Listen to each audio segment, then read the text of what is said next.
is going on, everybody? Welcome back to the Project Manga Podcast, where we cover Aliensarea, Sakamoto Days, Mission Yozakura Family, Jujutsu Kaisen, My Hero Academia, and One Piece week to week. Back this week covering Weekly Shonen Jump issue number 35. I'm your host, Eagle. Knox. And as always, before we get started, we would ask that you take a look in the description box down below where you can find links to any and all of our individual social media accounts like Twitter, online communities like Discord, audio listening platforms to consume the podcast on, as well as our Patreon link where you can, offer even more support than you do already by just watching our stuff. Also, while you're down there, like the video and subscribe to the channel for more fire-ass weekly motherfucking content. Also, you can find timestamps down there to use, navigate yourself through the video and avoid spoilers for series that you're not caught up in yet. So yeah, with that being said, fire-ass weekend jump, full weekend jump. Yes. Holy fuck, some huge ass fucking What did you think was the strongest chapter, Noxie? One Piece. I think it's One Piece. I think it's hard to contest, honestly. Like, it's this was just one of those One Piece chapters that like gave me like the feeling that like I'm kind of like have been missing in One Piece, you know what I mean? Like just like lore stuff with everybody downstairs and the fight concluding upstairs the way that it did, and we'll talk about it obviously when we get to the segment, but it was just like right on time for One Piece for me after the conflict. It was just like almost nostalgic the way that the arc is like wrapping up, probably because we've been in the arc for like 5 years, it feels like. So of course it's been a while since I've felt this end of arc kind of like world building and dialogue, but I'm just like happy that that's what we got this week. Hell yeah. I would also have to say that I agree. One Piece is the strongest chapter this week in my opinion. You can tell like he's just in his fucking bag, bro. This is his bag. He's just he's going crazy. He is literally going crazy. Stuff like this has always been his biggest bag in my opinion.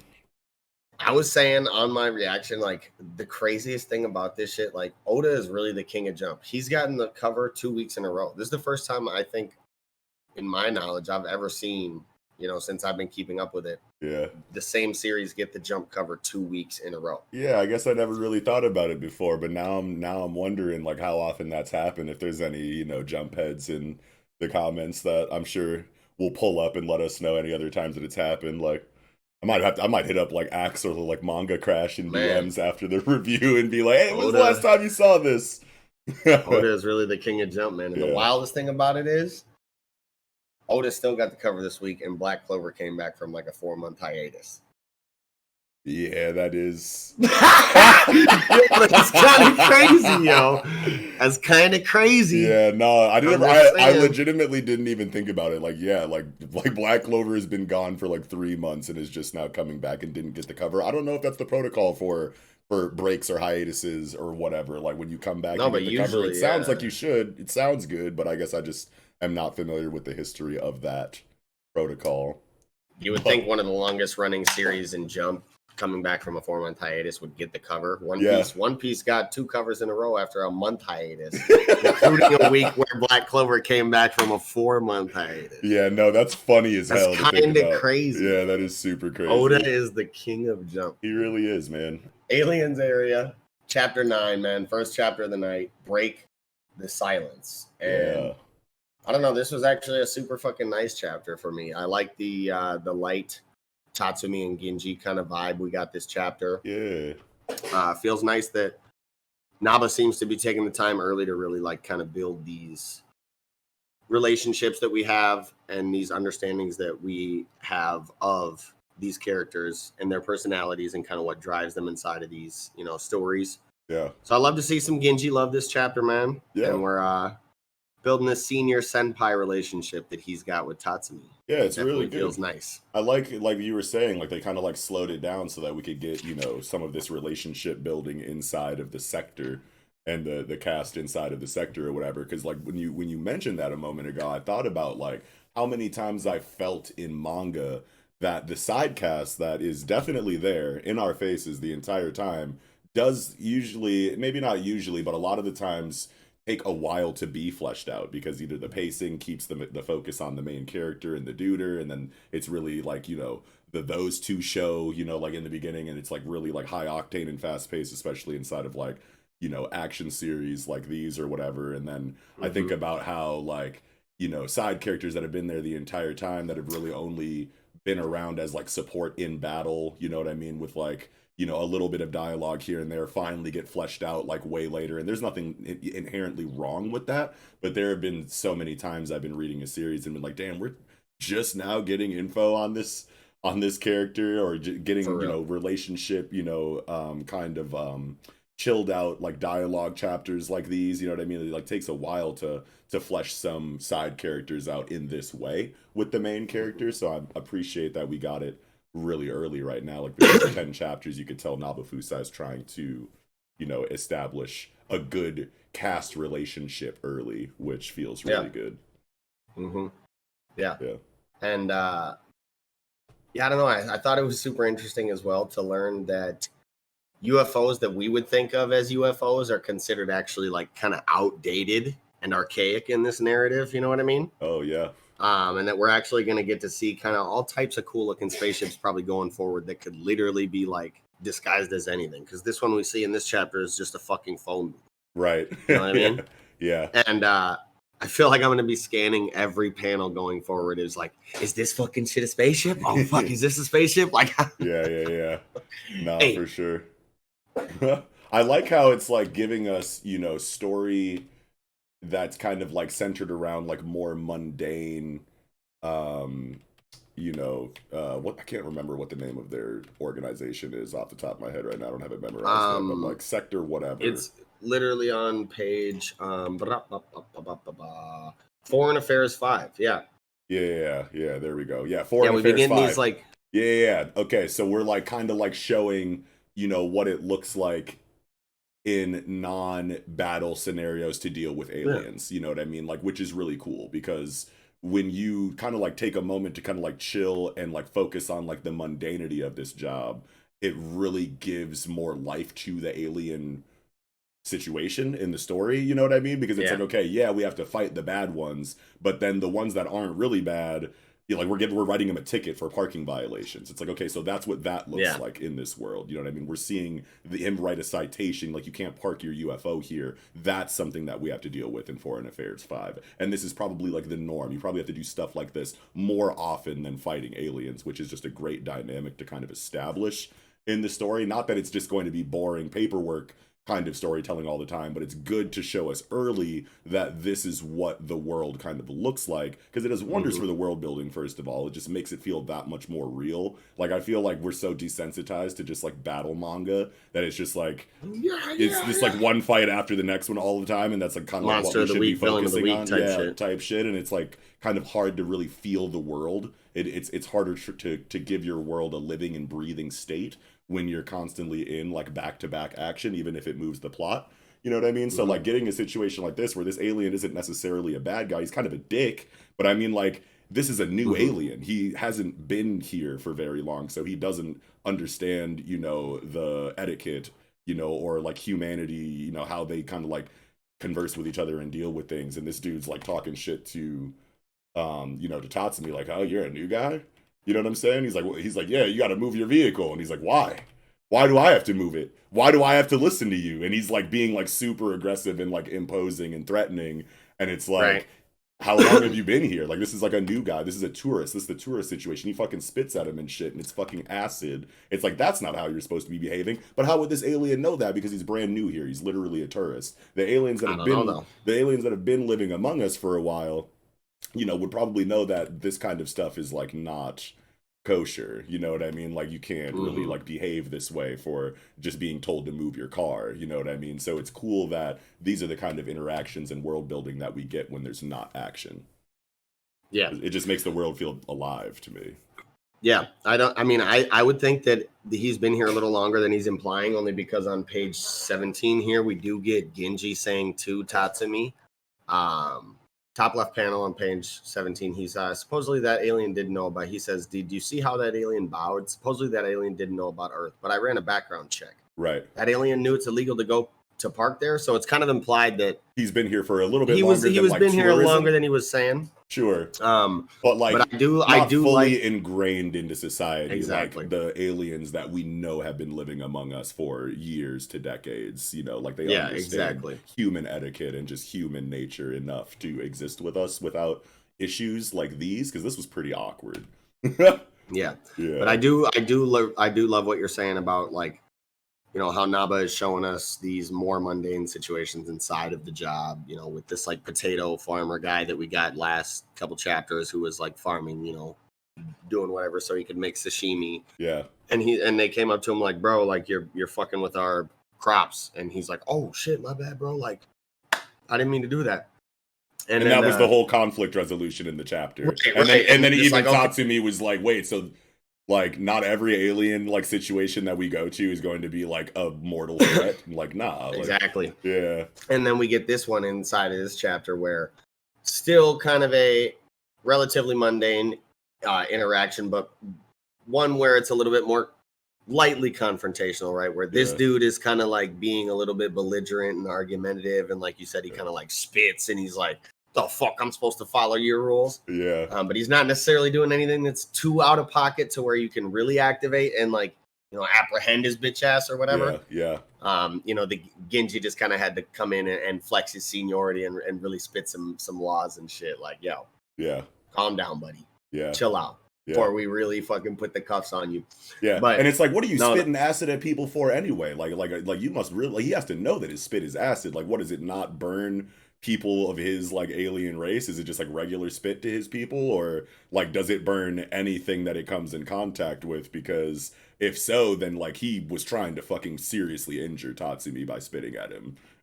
And like that's pretty crazy to think about. Did he not just spit at his feet? Maybe. I thought Tatsumi dodged it. Oh, he did kind of dodge it. Yeah. And it's like, dude, you know your shit is acid, bro. Like, what if that would have hit me? Then we would have had to fold you. Oh, no. Bro, I'm folding you regardless if you spit acid at me. If I need to dodge your shit, you want it, bro. Right. And I don't know, you know, who this alien is or whatever. They're kind of like trying to like sow the seed in the background that he's a bigger deal than he seems to be. But like, I don't know, man. Like, I don't see him being like too crazy, you know, of a threat if it did come to that. Like, I feel like Genji would dance on this motherfucker if it really came down to it. I feel so it's like, why are you throwing your acid spit around all willy-nilly? Like, especially if you're new here, like, you must just look down on humanity like that. To that I don't think he's new here though. I think this dude is low key. Like he could be something. Yeah. And if we get like, you know, you want to know what, you're right. I don't think Nabufusai would give us that moment on page 17 where it's like he said he was new, but he kind of seems to know a little bit more than he really does. So maybe he has been here for a while and he's acting like a tourist for reasons that we, you know, don't obviously know yet. But I guess it when the tourist thing mixed with, you know, this little conversation that they had here just made me seem like, okay, so he's not like brand new, but maybe he's been here for a little bit longer than he says, and he's lying about that for a specific reason. But there is the possibility that he could have just been here forever, and he's lying about all of this for a crazy plot that will unravel a little bit later. But either way, but, you know, sometimes it's sometimes better to operate under the, you know, the philosophy of it's not that deep, bro. Right. Right. I don't know. This dude looks like you could just like punch him in his fucking little sack of a head and just rock his just brain. Pop like, his shit like a grape. The fuck out of here. Gomu, no. What? Yo, and his shit gone. Yo. Yeah. But I guess the last thing is like, I do like this, you know, the kind of sentimental moment between Tatsumi and Genji at the end of the chapter where, you know, he says, after Tatsumi was kind of floundering, like, look, it is okay to kind of like lean on the seniority and the knowledge of your senpai. You know, like we're here to teach you, we're here to guide you. And then it kind of ends on this scene where Tatsumi asks Genji for help setting up the computer that he denied help setting up at the beginning of the chapter, which feels really good. Yeah. And then they kind of take a little nice ride in the car home. Yeah. Yeah, and it feels very, you know, even though we obviously can't relate to a situation where we work for, an alien defense and research firm. You know what I mean? Like, obviously that's not relatable to us, but just like being working people in general, you know what I mean? Like the camaraderie of the workplace is a very relatable thing. You know? For real, especially with the way that they're kind of like acting in their dialogue and their body language and their demeanors with each other. It feels very much like I just got here. This dude like might not like me a whole lot right now, but it is his responsibility to show me the ropes. So he's being cool enough. But like I'm excited to see like what their interactions look like later and later as they get to know each other a lot better, because Nabafusai kind of has this like awkward first couple of days at work. We got to show this guy around kind of vibe like nailed down. So like if it feels this good on this level, it's gonna feel that much better once they actually like thoroughly care for each other, and I'm excited to see that. And I'm invested in the future of that because of chapters like these, showing us their kind of like first interactions together, then their next round of interactions together, where they're kind of like starting to, come around and get more familiar and whatnot with each other. It feels really good as far as the pacing goes, and I love that we slowed down for a couple of chapters to kind of show us what the alien life is like on Earth for Foreign Affairs 5 in this way, this more mundane way, because we know the action is going to just continue to get crazier and crazier as the series goes on. So you want to put this stuff kind of in the beginning so that, like I was saying earlier, the world just feels that much more real. Mm-hmm. Yeah. Yeah. And like you were saying, it's super relatable.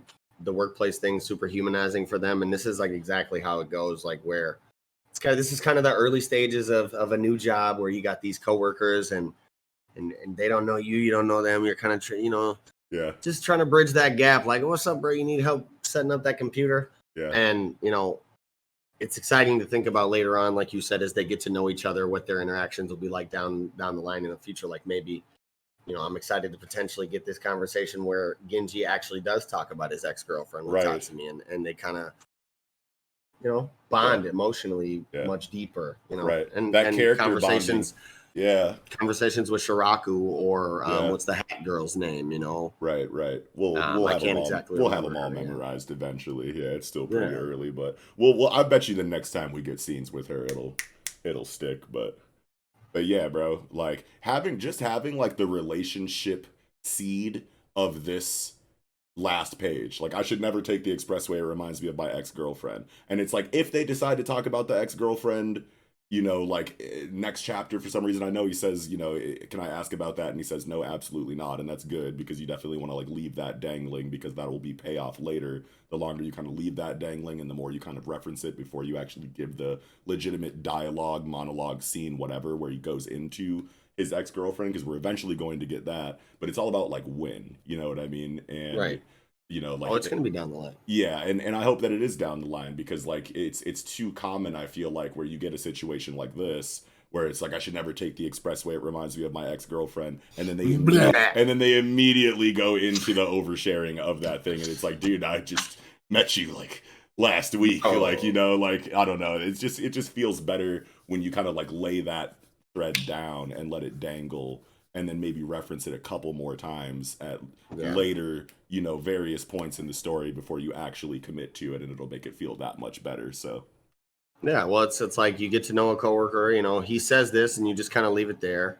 I just think of like, I don't know, I related back to my own, I personally am somebody who, in every workplace I've been in, like, coworkers were the best thing for me. Yeah, for sure. I've always loved my coworkers. I love people. I love talking to my coworkers, and just like I get to know them really well. Mm-hmm. Whenever I leave a job, I get really, really sad. Yeah. About like the fact that I'm not going to see the people that I've talked to every day. Right. For the last fucking 3 years, whatever. Yeah. Probably ever again, unless I go out of my way to. Yeah. Those are the kind of situations that like almost immediately become nostalgic to you as soon as you're in a new environment. You know what I mean? Yeah. Because it's like when you have that, friendship or family dynamic that is built at a certain place, it becomes like truly sentimental to you and becomes a part of your heart and your soul and whatnot. And then even if you hate the job and you had to quit because of like really shitty reasons or whatever, you got fired or something, as soon as you go into your new job, that being introduced to that new group of people will automatically make you, miss the old situation like right away. And it immediately becomes nostalgic. Like, damn, you start thinking about like, how the fucking air smelled the last time you worked at that like last job and shit. And you start thinking of like all of the good times and whatnot. It just becomes like nostalgic right away, even though it was maybe just a month ago that you were in that environment, and now you're at your new job, and it's like, oh, I miss my family. Yeah, but then you're like, I'm making way better money. Fuck that job. Anyways, so yeah, like I said, I love my coworkers a lot. You know, when I left my first job, my very first ever job, like I got so attached to my coworkers, and I just like got so sentimental about that being my first job. I don't know why, but when I left my first job, I legit, like, as I walked up to my car on my last day, I kind of like looked back and I like shed tears. Yeah, looking at the building at my last time going away from it. I was like, man, fuck. The fucking Incredible Hulk TV show ending theme starts playing with the pianos and shit. Like, and so like, just being myself, I'm thinking about this situation. Like, if I were Tatsumi, I'd be like, okay, like, you let this lie. But then a couple months down the road, when you get to know each other better, you're like, what's up, bro? Like, with that girlfriend situation, like, I ain't seen you with the chick. Yeah. You all right? You doing good? Like, you go through a bad breakup? What's up? And like, yeah. I don't know. I just can't wait to get more of these interactions, man. Yes. It feels like, you know, Naba is leaning into this kind of stuff. Yeah. So I hope that we see more of these, you know, wholesome kind of character interactions in the future that build these relationships and shit. You need this kind of stuff in a world that's going to be like, this is a series that like right away, just from the title, shouted world building to me. You know what I mean? As soon as I got like, you know, the Men in Black vibes and knowing that it was like an interstellar sci-fi story, I was like, okay, what other worlds are we going to? What's this world like? Et cetera, et cetera. And so like when something like that says world building, you're going to like want to keep an eye out for like really impressive, you know, examples of world building and whatnot. And it's hard to notice the world building, if any, in a series, if all you're doing is going back to back villain of the week, alien threats and action over and over again. Even if you do get little bits of lore and like, you know, world building dialogue kind of like peppered in, it still can kind of like take away from, you know, that effect of actually pulling you into, you know, the story's universe. You know what I mean? And when you really take a moment, like, okay, we just came out of a crazy assassination plot, let's take the next couple of chapters to show what mundane Foreign Affairs 5 work is like and build this world without that action there to distract you. It makes it feel that much better from a world building perspective. And that's literally like exactly what a story like Aliensarea needs right now. So yeah, in my opinion, obviously, but I think I agree. Yeah. Love the chapter I think though. I think that's about all I had for this chapter of Aliensarea though, man. I feel like this was a low-key banger of a chapter with like how uneventful it was. Right. that's just how good the writing is. You know what I'm saying? We get a 20-minute conversation out of a chapter that was literally all dialogue and like literally just like interpersonal. Like we got a little bit of world building. Like we got like, you know, some things here and there, but it was really just like the Genji and Tatsumi show, and it gave us that species of alien. It looks like, but you're right. Genji and Tatsumi show for real. Yeah, it gave us a lot to talk about. I'm happy about it, but that'll do it for me. I don't know, man. I feel like motherfuckers are sleeping on Naba, man. I see a lot of slander Aliensarea, man. Yeah, I mean, he's a new Jack, you know what I'm saying? Like, people are going to assume a bunch about a series that feels this familiar and reminiscent to, like, other things that's just, like, going to come with, like, any new IP that is going this hard with its inspiration. You know what I mean? And its influences and whatnot. So, I mean, like, the surface level shit is always going to be there, but... But I mean, like, I think that, you know, and Nabofusa is a pretty new guy. Like, I don't know of any other work that he's done besides Harakiri Gomen, which like wasn't even like a true serialization. I think it was like 3 or 4 chapters. I don't know if they were an assistant for anybody either. You know what I'm saying? So he's like just like relatively unknown.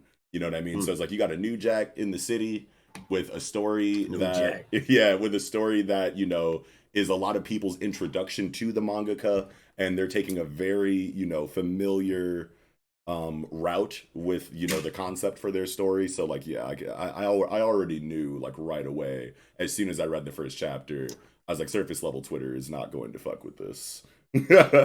But, you know, we just got to let him cook and see if he can sway the hearts of those haters eventually.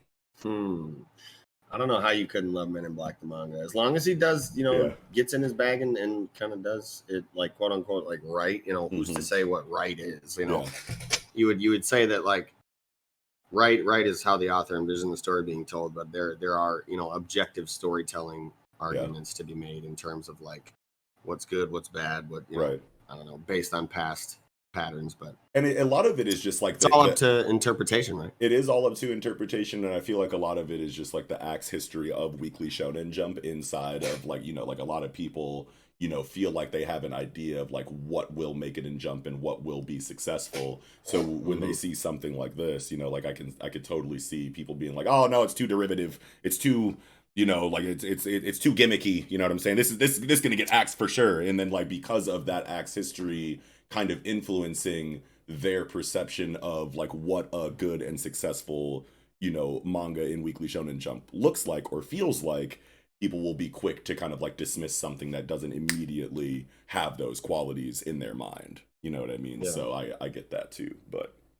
I'm loving it. I'll just say, you know, to anybody who thinks they know what's going to get axed and what isn't going to get axed, I can guarantee you there was people in the first 10 chapters of One Piece who were saying, this is fucking trash. This is the worst manga ever. This is going to get axed in fucking 3 weeks. Yeah, maybe. Fuck this shit. Maybe. Look at you now. Yeah. People were saying that shit with My Hero. Yeah. People were saying that shit with JJK, One Piece, fucking all these mangas. Pretty much everything. Chill the fuck out. Yeah, pretty chill much the fuck everything. out. Give everything its little shot, its fair shake. I can't remember the last time I saw a new series come out in Weekly Shonen Jump that everybody was positive was going to be good and successful. Yeah. You know what I mean? So there's always that too. Like the last one that I saw people like really excited about was like Red Hood. And even in those comment sections, there was still like 20% of people like, nah, this shit's getting axed. And it's like, damn. But anyway, I am good on Aliensarea. That's good for me as well. Well, with that, I think we can go ahead and get right into the second chapter of the night. Chapter 81 of Sakamoto Days. Test. Sakamoto. And, I like the way the chapter starts off with kind of a little tit for tat. Yeah. Between Shin and Satoda Sensei about like the database, Slur, his, you know, relative power level in the grand scheme of things, basically telling him he's like dust in the wind, you know. Mm-hmm. So like she's like, what the fuck do you even want to learn about this database for? Because somebody like you is just gonna get clapped as soon as you step into a position of anybody fucking formidable in your fucking face, bro. Right. So what are we talking about? Right. But fuck with your ambition, but like you ain't ready for all this. I like how it culminates to this kind of little challenge from Satoda Sensei that if Shin can even land one blow on her, you know, she'll give him information about the database, which like she does hint like, okay, I know about this shit. Yeah. But I'm not going to tell you, and I don't have to, because you can't force me to, bitch. Right. So you gotta put your hands on me, and then we can talk. And that's always like such a cool test.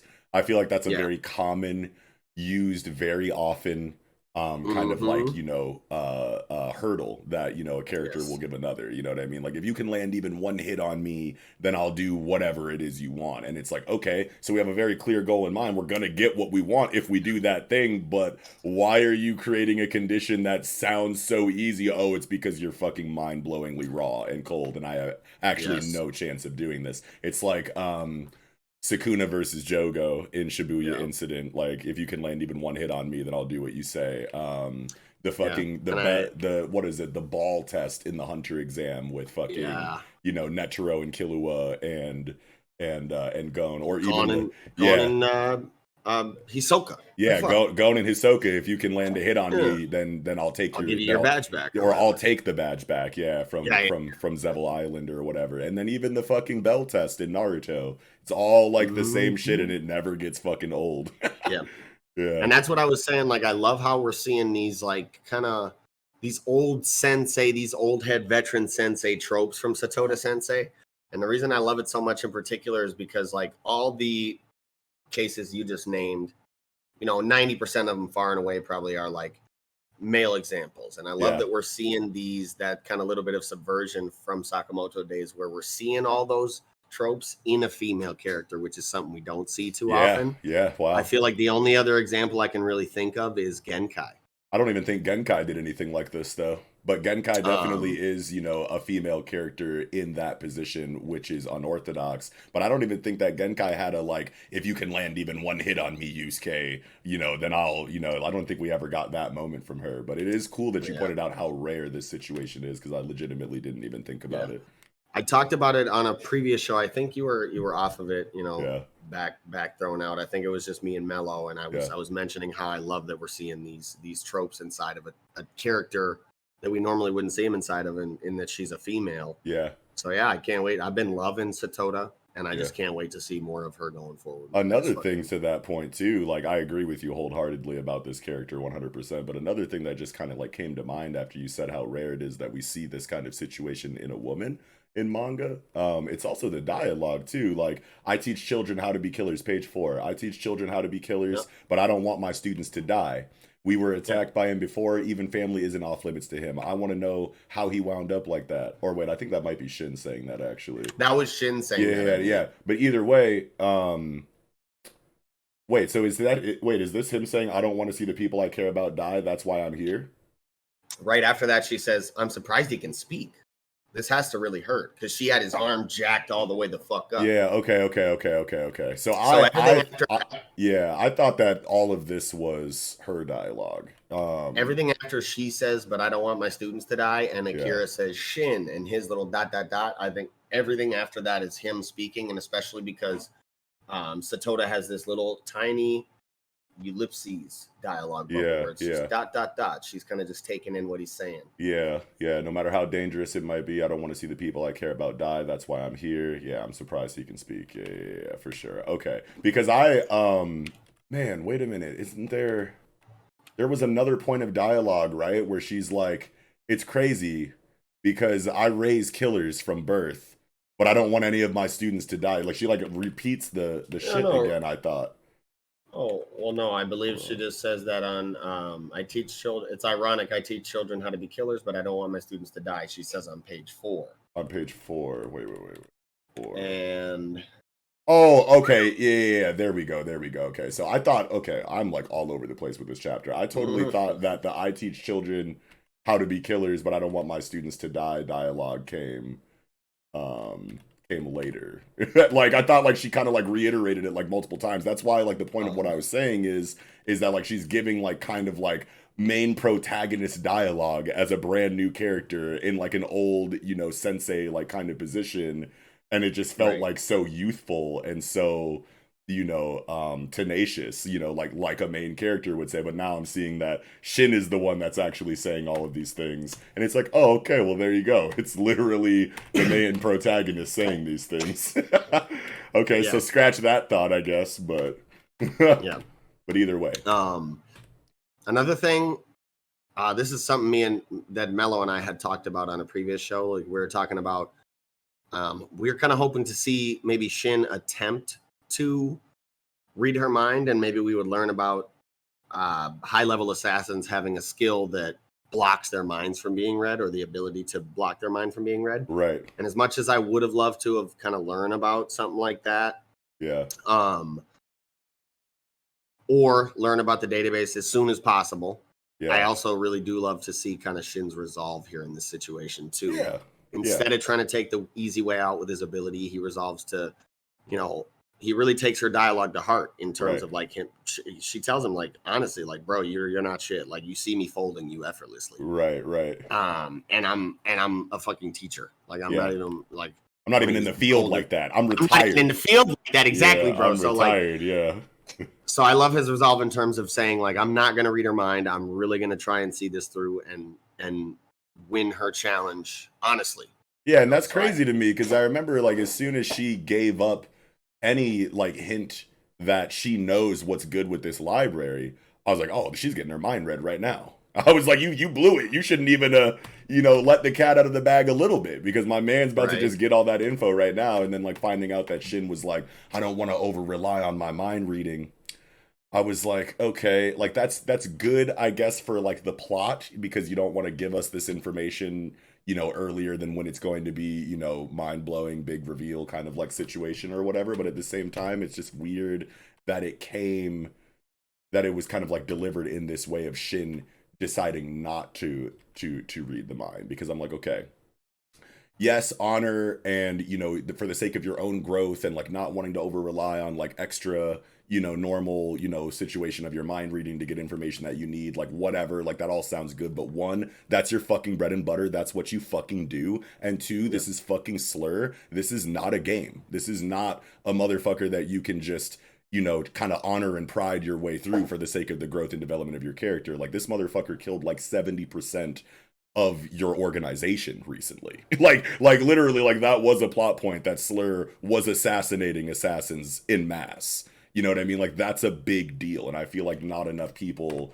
that we've seen kind of care about the progress that he's made, like as an antagonistic force, like in the series. Like even this lady was like, what's the big deal about that Slur guy anyway? I don't know. He killed like most of y'all the other day. How about, you know what I'm saying? And it's like, cool. You know what I'm saying? You're an old grizzled, you know, retired, you know, assassin that don't give a fuck about shit and not too many people can fuck with you. Like that's cool or whatever. But Slur is a big deal, like in your world, and should be to you, in my opinion. And like this whole, like, I'm not going to read the mind and get the information that we need to stop this dude as soon as possible for honor, question mark, just felt like kind of like weird to me. But it's I don't cool know that it's shit. necessarily honor. And I know you're spitting, you do have good points. Yeah. I think the biggest thing and really the main thing is, you know, for the sake of his personal growth. I think that's really the only reason. I think maybe if he were aware of some of the other factors at play, like in terms of Amane also looking for the database to destroy it on behalf of Slur, maybe he would be more inclined to try and just like read the mind of, you know, Satoda Sensei here and just try and get the information as quick as possible. Right. And it's like Shin. But being that he thinks he's kind of just that he's kind of just vibing and that he has time and that, you know, while Sakamoto only has 24 hours, he really has kind of as long as he needs in his mind to find this database and really just go through this school experience and grow at the same time. Sure. And so, and that makes sense. That sounds good. Really for the sake of his own personal growth. Yeah. And I kind of do think that, like I said, if you were aware of some of the other factors at play, he would be more inclined to take the easier way to get to the information more quickly. Right. And possibly that will happen when he does become aware that Amane is also looking for the for the database. Yeah. Maybe that's why Natsuki decided to get involved, because maybe he was a fly on the wall to a situation where he learned that Amane is looking for the database, and now he's about to come in and tell them, like, look, we really got to get this fucking database as quick as possible because Slur is on it too. Yeah, Slur is a big deal that should be like taken super serious. And if it's all for the sake of, you know, Shin's personal growth, if he thinks that he has the time to do it this way and whatnot, then that's like great for Shin. But at the end of the day, it's going to also say to me, like, this is still him showing areas of improvement and growth that he still needs. So like, even though he's sitting here going like, hey, you know, I wanna not read the mind of this lady and get the information that this whole arc is fucking about. You know what I mean? I'm gonna get it, you know, in a different way that, you know, makes me feel better about how I accomplished the goal. That is awesome for Shin in a vacuum. But like, there's also that in the back of my mind, like, you are really naive if you think that you get to operate this way when Slur is the fucking villain right now. Like, you literally all just saw what he could do in person. Shin was there. You know what I mean? Like, he was there when the old man Takamura fought Gaku, like in the building and whatnot. Like, that whole arc Shin was front row center for. So he should know that this is like he should have felt the threat potential of Slur then. You know what I mean? Like, it would make a lot more sense if maybe Shin wasn't there and only got this information secondhand from Sakamoto. You know what I mean? But like, you saw the guy and nobody has, you know what I mean? So like, not only are you a part of a very small percentage of people who even know who this person is and looks like and what he looks like and whatnot, but like, you saw the damage that he dealt. And I'm pretty sure they know that he was behind the Shania situation from the exam arc prior to this. So it's like, there's just so many things that Shin should be worried about in regard to Slur, to where he maybe shouldn't be trying to take a chill, take my time and do it a cool way, you know, kind of approach to this, in my opinion. Well, I think he is considering that. Maybe a little more than you're giving him credit for, or maybe more than I even was giving him credit for, based on how like I kind of originally worded it. I think maybe it's a situation where like he does know that this is a situation that we need haste in. Yeah. But like he's thinking, and like Satoda Sensei said, like, he's a fucking tadpole in a big pond right now. And so he's between a rock and a hard place, where while he does need to get this information as quickly as he fucking possibly can, he also needs to get these and get in and fit these moments of growth in where he can. Yeah. So that when it does come to the, the culmination of the big events, right, he's ready to stand with the big dogs. You know what I'm saying? It's just crazy because he is the main character at the end of the day, and so yeah, he does got to get this growth where he can, and he does also know that Slur is, it trying to infiltrate the JCC and shit right from the exam arc, based on the fact that they were kind of trying to get people in there and recruit some of the people that were in the exam and shit. But yeah, it's just wild. I get where you're coming from for sure. Like, yeah. I just wish that it felt a little bit more like organic. Like maybe not have Shin run into the person who has all of the information, so that we're not asking why doesn't he just read their mind. You know what I mean? Because it's like, I don't know. It just feels a tad bit contrived to me. And also, why is Satoda even trying to act like this is a guppy in the Shark Tank kind of situation? Like, when was the last time, an antagonistic threat dealt this much damage to your organization? And I know that we aren't kind of already like spoke on this point or whatever, but it's like the amount of damage that Slur did to their organization in that amount of time. It's like, does that kind of shit happen to you guys often? Because like I want to assume that like this is the first time that this many of your people have been killed at once in, I don't know, it's at least a while. I mean, we obviously don't have the entire history of the JCC or whatever, but it's like that is just like such a big event in my opinion, and I feel like no one cares about it in this series. And it's like, oh my god. What is the history of this organization been then, if something like that doesn't even ruffle the feathers of the older members? You know what I mean? Mm-hmm. So maybe it's not, an issue that she's treating Slur like it's not a big deal despite what he's accomplished, but it just means that we just need more information on the history of the CC, or at least I would like it. But Shin not reading the mind isn't the biggest deal in the world, especially if we're considering the fact that he's still, rather greenhornish in this field and is still learning a lot. You know what I mean? It's great for him personally as a character, but in the overarching like grand scheme of things, it makes him feel really naive to me. And that's why I said what I did about how it felt kind of contrived that he just made this decision despite having the person he's looking for right in front of him with the information that the arc needs. But I mean, whatever. Shin's got grown up to do. That's fine. We know that already. Yeah. There are fair points to be made that there is some naivete in it, and there is some contrivance.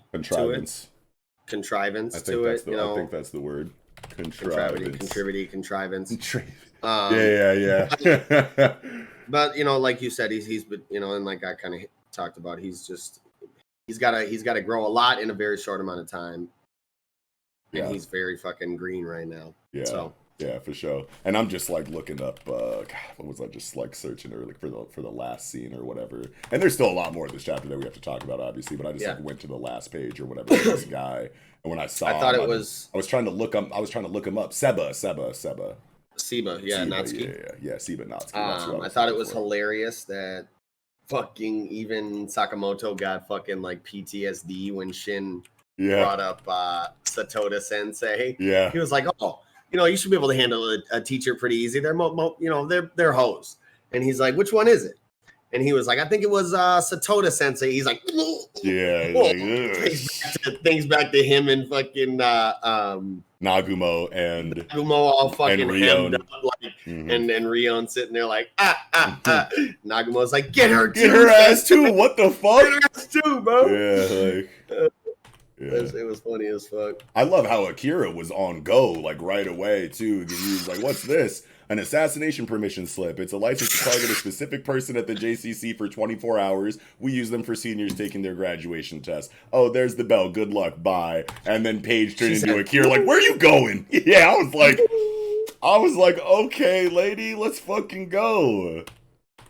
Yeah, and I love the dialogue that we get from Akira later in the chapter about the pathways. Yeah, she was like, that teacher's really good. I couldn't see a pathway at all. Shin's like, oh yes, what the fuck are you talking about? She basically goes into it like she basically kind of sees these pathways, almost like swordsman? You're talking about Demon Slayer. You're talking about Demon Slayer, and you're talking about the thread line, Tanjiro's threads. Yeah. So she kind of has an ability similar to Tanjiro's threads, where she can see a pathway to like critical hits or hits that would kill an opponent. Yeah, and it's And she's cool the like, way that the imagery when she was is. farther away, Yeah, I could see a bunch of pathways, but up yeah. close, I couldn't see any. Just a cliff. Yes, yes.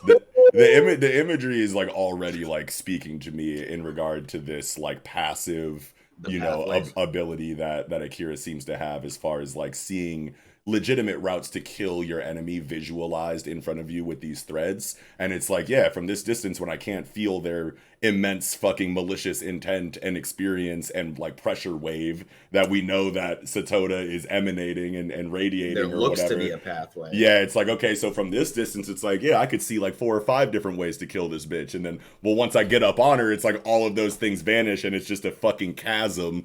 It's a fucking like precipice and like a steep drop. Yeah, and it's like, oh, okay, so I actually had no chance to kill her at all now that I'm up on her. And that's just really cool if that's like a assassin thing or if it's just an Akira thing.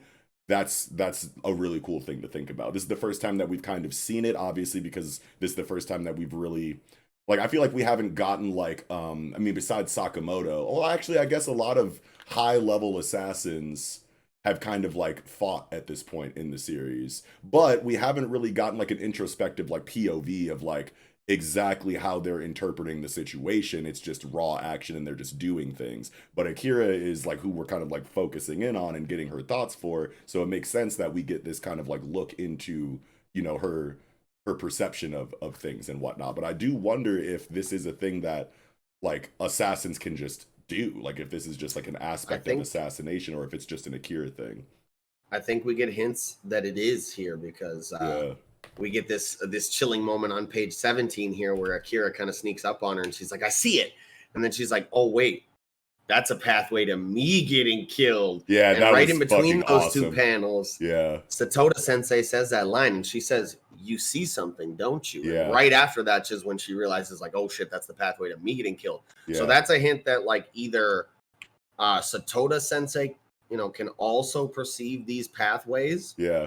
And that's why she said something about it. Or maybe it's just her saying like, oh, you think you got an opening? Oh, no. Yeah. Or maybe the past, what was the Kira in the past name? Rion? I forget her name. Rion. Maybe Rion also had a similar ability that Satoda Sensei kind of also knew about that she talked about in the past. Yes. And so she says, oh, you think you see something, huh? Yeah. You have that bloodline. Like you think you got a pathway? Yeah. That or she can perceive it herself and that it is something that high level assassins can just access and maybe Akira just has access to it due to like innate, you know, skill level. But either way, I think it would be tight if she you're right. had the past knowledge due to a past student, or if she could do it herself. I think you have a really good point because I completely like already forgot that like Rion was a disciple of Satoda at one point, so it makes sense that if this is a bloodline trait, a Keke Genkai, if you will. If this is something that, you know,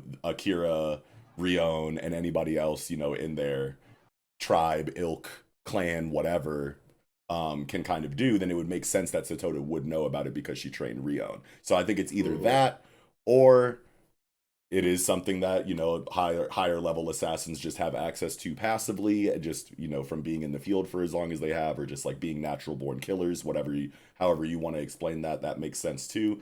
But I also like thought it could also just be Satoda Sensei is that cold. She can feel the like emotional intent behind anyone stalking her and can just feel, you know, because of her experience that Akira is not only behind her, but also thinks that she has an opening to kill her.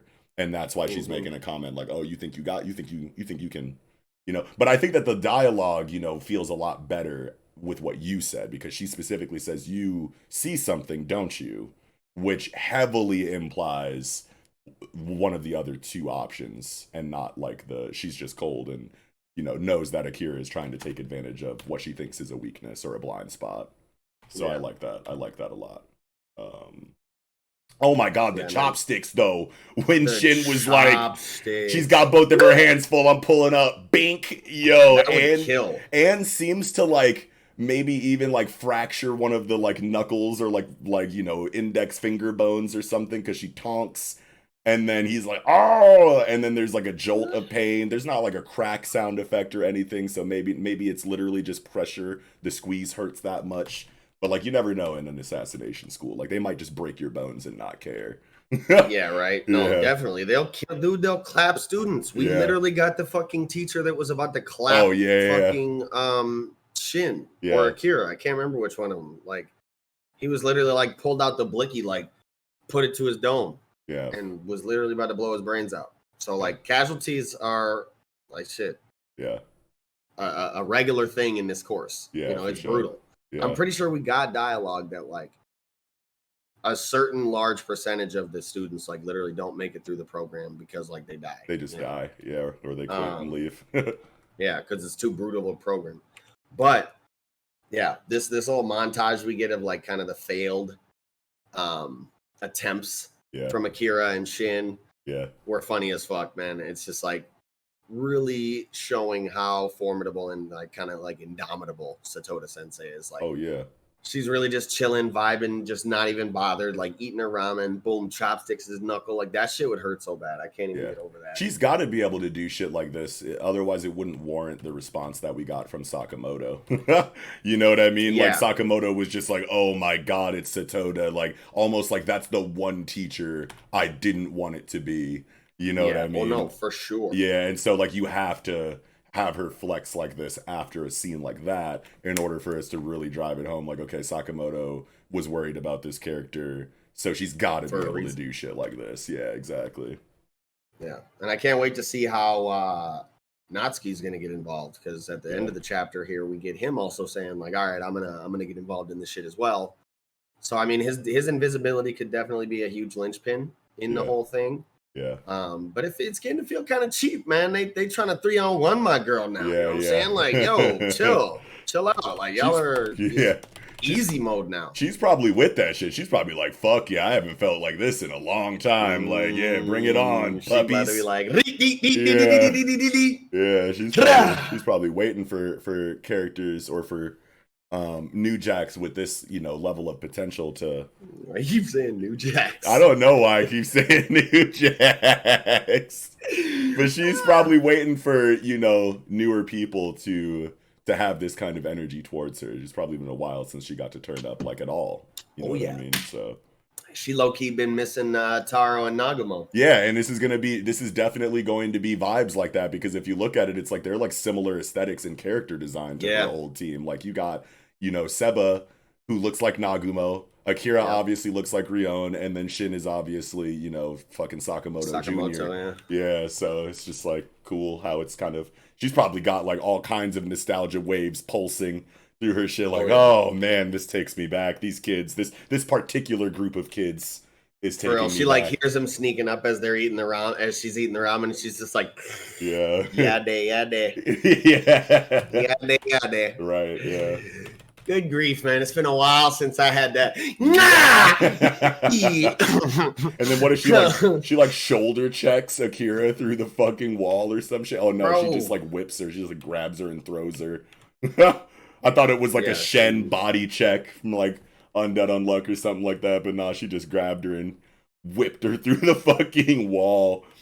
For real, bro. Yeah. And I was like, damn, Akira kind of took that. She kind of ate that shit like effortlessly. I was like, damn, Akira, what else do we not know about, you know, your capabilities? But then we found out that she just ran into Seba. And he's low key like, when knocked out of him and shit. Yeah, like, god damn. Her elbow right to the diaphragm. Like, how is he even talking, bro? Yeah, for real. I didn't even see the position. Yeah, her shit is like right in his solar plexus. He's gotta have no breath. He's out of there. He's gonna need a minute, bro. Yeah, for real. Beautiful chapter though. Yeah. Yeah, I think that's about all I had for this chapter, though. It's a great chapter of Sakamoto, man, and I've been loving this JCC arc, man. This Shin Shine we've been getting. This one of those chapters that like really just has everything that I love about Sakamoto Days in it. You know what I mean? Like, obviously nobody died a brutal, gruesome death, which is something that you can just, like that shit be happening in Sakamoto Days. So it doesn't have everything that Sakamoto Days has in it, but like everything that I love about Sakamoto Days is here. The comedy is on point. We got a cool flashback into like Sakamoto you know, as a younger dude. Obviously the choreography was insane. We got like the really intense, you know, elder, you know, sensei vibe, you know, from Satoda that we all love in shonen manga. All of those tropes are there. Like everything just feels like, and inside of the choreography, they're using, you know, everyday household objects and items to do like insane amounts of damage, which is also just a staple of Sakamoto Days at this point. Obviously, it's like probably one of the biggest things that you notice about it is like, did she really just whoop his ass with chopsticks while eating ramen? Like, yeah. So like this is just, you can tell where Sakamoto learned it from, bro. Right, type shit.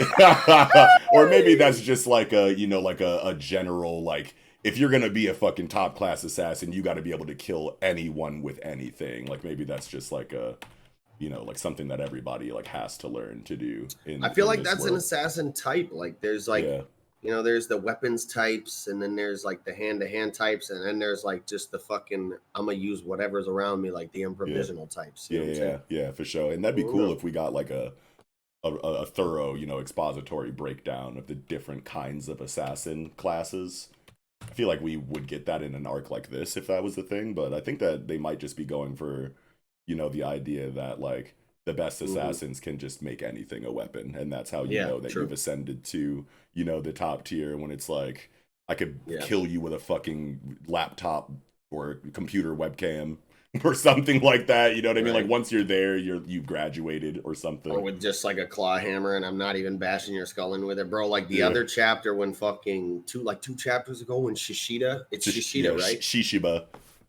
When Shishiba fucking like hangs Buddy up in the window, and uses his body as a meat shield. He's like taking the bullets, and then he fucking smashes the other car with Buddy in between. He's like, it gets smushed like a fucking toothpaste tube. Like, yo, this shit was fucking what brutal the fuck, bro? And amazing. But this chapter had everything. I had for this chapter. Yeah, me too. I'm good, man. All right. Well, with that, I think we can go ahead and get right into the third chapter of the night, chapter 140 of Mission Yozakura Family in the Library. And we start this chapter off with a color cover, and it is such a fucking beautiful color cover, man. Yeah, it's a I cool love one. to see Izumo and Kyoichiro in like such a different light than we normally see them in, with such an intense, like kind of oil painting portrait like color palette that just pops with so many different colors in the background. Like there's a lot of kind of gray tones, but there's a lot of color lower in it. Yeah. And it's just it's nice to see the two of them kind of out and about in the town, man. And I always love Gondaira's covers, man. The color covers that he puts out are always so fucking so much range. Like I feel like none of these covers like really feel like or look like any other ones. Like I feel like whenever we get a color cover page, there's always such a, I don't know, throughout the history of them, there just feels like so many diverse styles of art. You know what I mean? Like this one, like you were saying, like feels like an oil painting in the back. It almost like kind of like aesthetically. I don't know if how much time you spent on like fucking you know, like anime or manga, like Instagram or anything like that. But I would always see like these edits, you know, that would come up from these accounts where they would take the render of a manga or an anime character, cut it out, and then put it over like actual photographs and like scenes and like, you know, from things that were taken by like actual, you know, cameras or whatever. And so it'll be like Goku in his like non-combat gear, like sitting, you know, on a ledge, and then like he's on like the Golden Gate Bridge or something like that. You know what I mean? Like it feels like one of those edits just because of like how realistic the background kind of feels, despite being so like blurry and kind of like, I don't know like what the term is, like saturation or, but like, you know, I don't know, like I feel like I'd be seeing in like some video essays sometimes it'll be like a stagnant image that will like erode away little by little, like frame by frame, it'll like erode in like this blurry, saturated, you know, kind of like background blur. I feel like it's that effect in the background. It does look like oversaturated and like things are bleeding into each other and like, Yeah, and it's cool because I don't think I've ever seen Kyoichiro in a single other kind of outfit, you know, besides like his regular, like you have his like current outfit with the suit, But then, like, even when he's younger, he's still got, like, suspenders, a white button up, and slacks, you know what I mean? Like, even when you show him in different clothes, he's still kind of wearing the same thing. Still keeping it tight. But this is, like, straight up streetwear, and the fucking chairman is drippy with this bucket hat and this hoodie. With the Yozakura sweater, bro? Yeah, like, that shit is crazy. But then also, like, fucking seeing Koichiro wearing something that, like, Yusuke would wear out of combat in, like, Yu Yu Hakusho is just, like, crazy. He's got, like, kind of, like, an 80s-ish, like, early 90s vibe to it, and that's just like so like avant-garde, I want to say, for a character like Kyoichiro. But beautiful fucking color cover regardless. Hell yeah. Yeah. And speaking of these two, we actually do get, you know, a ton of Izumo and Kyoichiro love this chapter, and we kind of get to explore the dynamic between them even further, in terms of like the difference in their interpretation of how this book ended, and their little tit for tat argument based on, you know, that.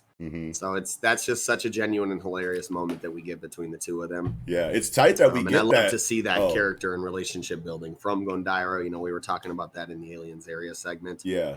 And, you know, it's just so great to see with these two characters, especially because, you know, while we do kind of know a good bit about each character individually, we haven't delved a lot into their relationship, which goes back to, you know, when they were children. They've been best friends for a really long time. So right. To explore this dynamic even further, I'm definitely excited for. And it's cool that we get this kind of situation where their, you know, relationship is being like more fleshed out in regards to their disagreements about, you know, the story of you know, the little intel seller or whatever. Like, it's cool that, like, one, you're flexing the capabilities of the gold rank spies by having such a dire situation that everyone should be worried about, and in the meantime, while they're kind of dealing with it in their own ways, they're having a bickering, wholesome, you know, kind of silly back and forth about like the contents of this book and like the narrative, you know, of the little intel sellers. So it's like, okay, so you're capable enough to deal with a threat of this magnitude in this way is just a really cool flex for these two gold rank spies, but then also doubles as a good point of like character building and characterization and relationship building between the two at the same time. So it's just like serving multiple purposes at once, which I just love to notice in these stories. Definitely. Yeah. Hell yeah. Man, Buddy is cold though. Izumo is nasty. I was just gonna say, I kind of like, it was so tight to see him just like methodically, you know, moving his way through the library, you know, using his clairvoyance to like instantly determine where the cores on these things are and just like slice right at him, you know, for instant just silent kills. Yeah. And then even once he gets to the is it even clairvoyance though? It feels like he's just like scanning these things and looking for irregularities in the human, you know, physiology. He's like, it looks like he's like looking at them and can see like, okay, these ones are transformed and this is where their cores are. Yeah. Look at this panel on page 9 at the top left. I think that's like highly indicative of some, you know, and it's been hinted at that like he has like kind of a clairvoyant sight, like that's been so he can like see at, like into the future. Goes way back to not even that. It's that's just what like, clairvoyance is though. Is being able to like predict the future. He's got like well then he's got like an extremely high level of sight perception, I guess would be the best way to put it, because that's what we've got from, you know, in the past, like where he was able to see through Kyoichiro's false skin and that his, you know, hands are all scarred the fuck up. It goes way back to, you know, that's the reason why. So it's more akin to like X-ray vision, almost. He's got like kind of X-ray scan vision, and so he's using that to methodically move through, scan the cores, and you know, see where they're at. And then in terms of even the ones he gets to, like the parasitic Sakuranbo who have actually taken over real people instead of just replicating their appearance. And he's able to fucking shear the fucking shit off their skin so precisely that he's like not even barely minimally cutting the fucking skin of the host. And that's like, holy fuck, bro. That's so nasty. I wonder if that's like a special, you know, kind of thing that he can do because it's him, or if that's just like high level, you know, spy prowess, you know what I mean? Because like, what if we find out that he was like an aspiring surgeon or something? back in the day. I think maybe Kyoichiro Kyoichiro could also do it. Yeah. Based on maybe just the thinness of his wire, he could shear it off like that. But I think it is just kind of a testament to like Izumo's high level of perceptive ability and his high level ability, you know, with that fucking X-Acto knife, bro. Like this chapter just really, to me, solidified why Izumo is the head of the fucking spy association. Yeah. You know, why he is where he is, because he's fucking got the skill to back it up, and he's a fucking diplomat. You know, he can delegate these situations with all of these volatile personalities, right, and have them come to a diplomatic and amicable end where everybody's still working together and not trying to kill each other. Yeah, and so just like, the effortlessness of like how he deals with the new information and reacts accordingly, because up until, you know, old girl fucking reared back with the pistols and tried to shoot him, he was under the assumption that these things just transformed into people. You know what I mean? And he was operating under, you know, that kind of logic. You know what I mean? Like, this is what we're looking for, yada, yada. And he had a plan for it. And as soon as new information came out, like, oh, no, these things aren't... these things aren't just transforming into people. They're also taking people over in a parasitic way, too. And the way that he was able to deduce that in such a small amount of time and still continue to effortlessly deal with the issue says a lot about his capabilities and his role as chairman. Because super high level of adaptability as well. Yeah, right. Yeah, it's just frighteningly adept on the uptake too, and it's just like, yeah. But I am very, very excited to see what like. I mean, shit, man. I thought this was the final phase, so I'm definitely excited to see where this shit is going. You know, what the real main phase of Momo's plan is now that they've found the bomb, and he seems to be, you know, he says, I bet they found it about now. Yeah, I was like, no fucking way. To begin. Yeah, I was like, no. Shit, obviously, again, man, a testament to Momo's level of planning and his level of skill in terms of like, oh my God, he's just fucking a beast ass spy. As much as I want to hate him, like, you gotta just respect his fucking formidability. Yeah. I don't even know how you said it right. This dude is a fucking problem, and it's like so genius the way that it's like kind of like presented to us, because like there's a lot of mangaka that I feel like will lean, you know, in a couple of different directions as far as like, okay, your final boss is wildly powerful and there's nothing that you can do physically, you know what I mean, to deal with them. But like, maybe we don't get scenes where they're like on this level of like Aizen Kenjaku, you know, planning, you know, or something like that, you know what I mean? Or you get the reverse where, you know, it's like a I don't know, like a Johan or something from Monster, even though he was like really homicidal and was killing people like willy-nilly. Like he had like it felt like Naoki Urasawa put like, you know, most or all of the chips just into the mental genius and, you know, planning, you know, area of the villain and whatnot. But Momo Yozakura seems to have like the entire package inside of villainy. Like literally all of the check boxes are marked for a shonen villain. Like, you can't box him. He's fucking like clinically insane in all of the creepiest and skin crawling ways that you can, you know, give to your villain. He's methodical. He's a genius. He's layered strategy. You know, kind of guy. Yeah, like and he's thick as hell. You know what I'm saying? Thick as shit. So he's the total package, man. Yeah, bro. I feel like, you know, I totally agree on all points. He is such a fucking great antagonist, man, and he's full of surprises, and he's fucking got this shit planned out to the T. Yes, I'm loving it so much, and I can't wait to get more Momo shit. Yes, and I'm still thinking he's about to get all up in Giga's ass, man. I'm thinking Mello's right. He was the one that originally brought it up. I'm thinking he's about to get all up in Giga's ass, bro. Yeah, all up in there. Yeah, because it's like that's got to be. He's about to be on the chair like watching. Momo's about to be like. Yeah, that's got to be a thing, because you want to establish the idea that like none of these characters are actually safe when Momo decides to press the button. You know what I mean? And like, what's the one that feels the safest? The dude who's not even there. You know what I mean? So you have to have Momo, you know, show that there's nobody that can fuck with him, no matter how safe they think they are, far away they think they are, hidden beneath fucking, you know, miles of you know, of ground and bedrock and whatnot. Like there's nowhere that you can go. Like if he sets his sights on you, it's not even this you need to be fucking worried. Metal Knight. Yeah. Like not even this Metal Knight doctor, whatever the fuck his name is, ass Yeah. motherfucker who never shows his face and only appears on a screen that nobody really knows where he's at. Yeah, like he's even on your heels too, buddy. Like I do. Yeah. I know where your crib is. I'm Yeah. in it Yeah, right now, cuz. Exactly. I'm sitting in your chair. Yeah. And that just all goes, you know. Guys making imprints. Yeah.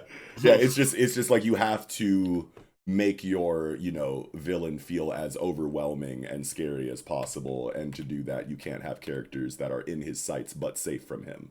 So Yeah. it makes sense that he would go after Giga.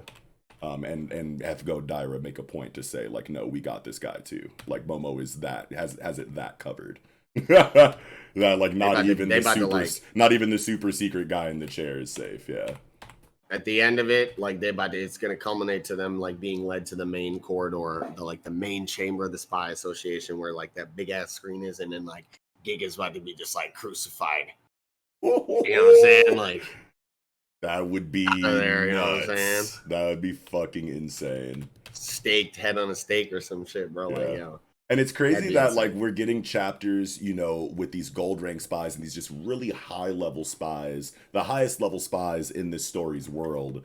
We're focusing on that right now, because if you look at a story like Sakamoto Days, which is very similar, you know, and it's crazy that they're back-to-back segments, because Sakamoto Days, as far as its action goes with its high tiers, is very similar to Mission Yozakura Family with its high tiers. Like the choreography that we get from Izumo in this chapter feels like Sakamoto Days to me. You know what I mean? Because it's like, one, this isn't this dude's like actual like fighting like ability. You know what I mean? Like we know that Izumo hasn't shown us his entire bag in this chapter. You know what I mean? This is just him effortlessly with like, you know, basic fundamental spy shit just at the highest level flexing. You know what I mean? Like this isn't his ultimate technique or whatever. Like if we do get like a full, you know, power fight from Izumo, he'll probably pull a bunch of fucking crazy shit out of his bag of tricks just personally as far as his abilities go, and we're just not seeing that in this. We're literally just seeing raw hand-to-hand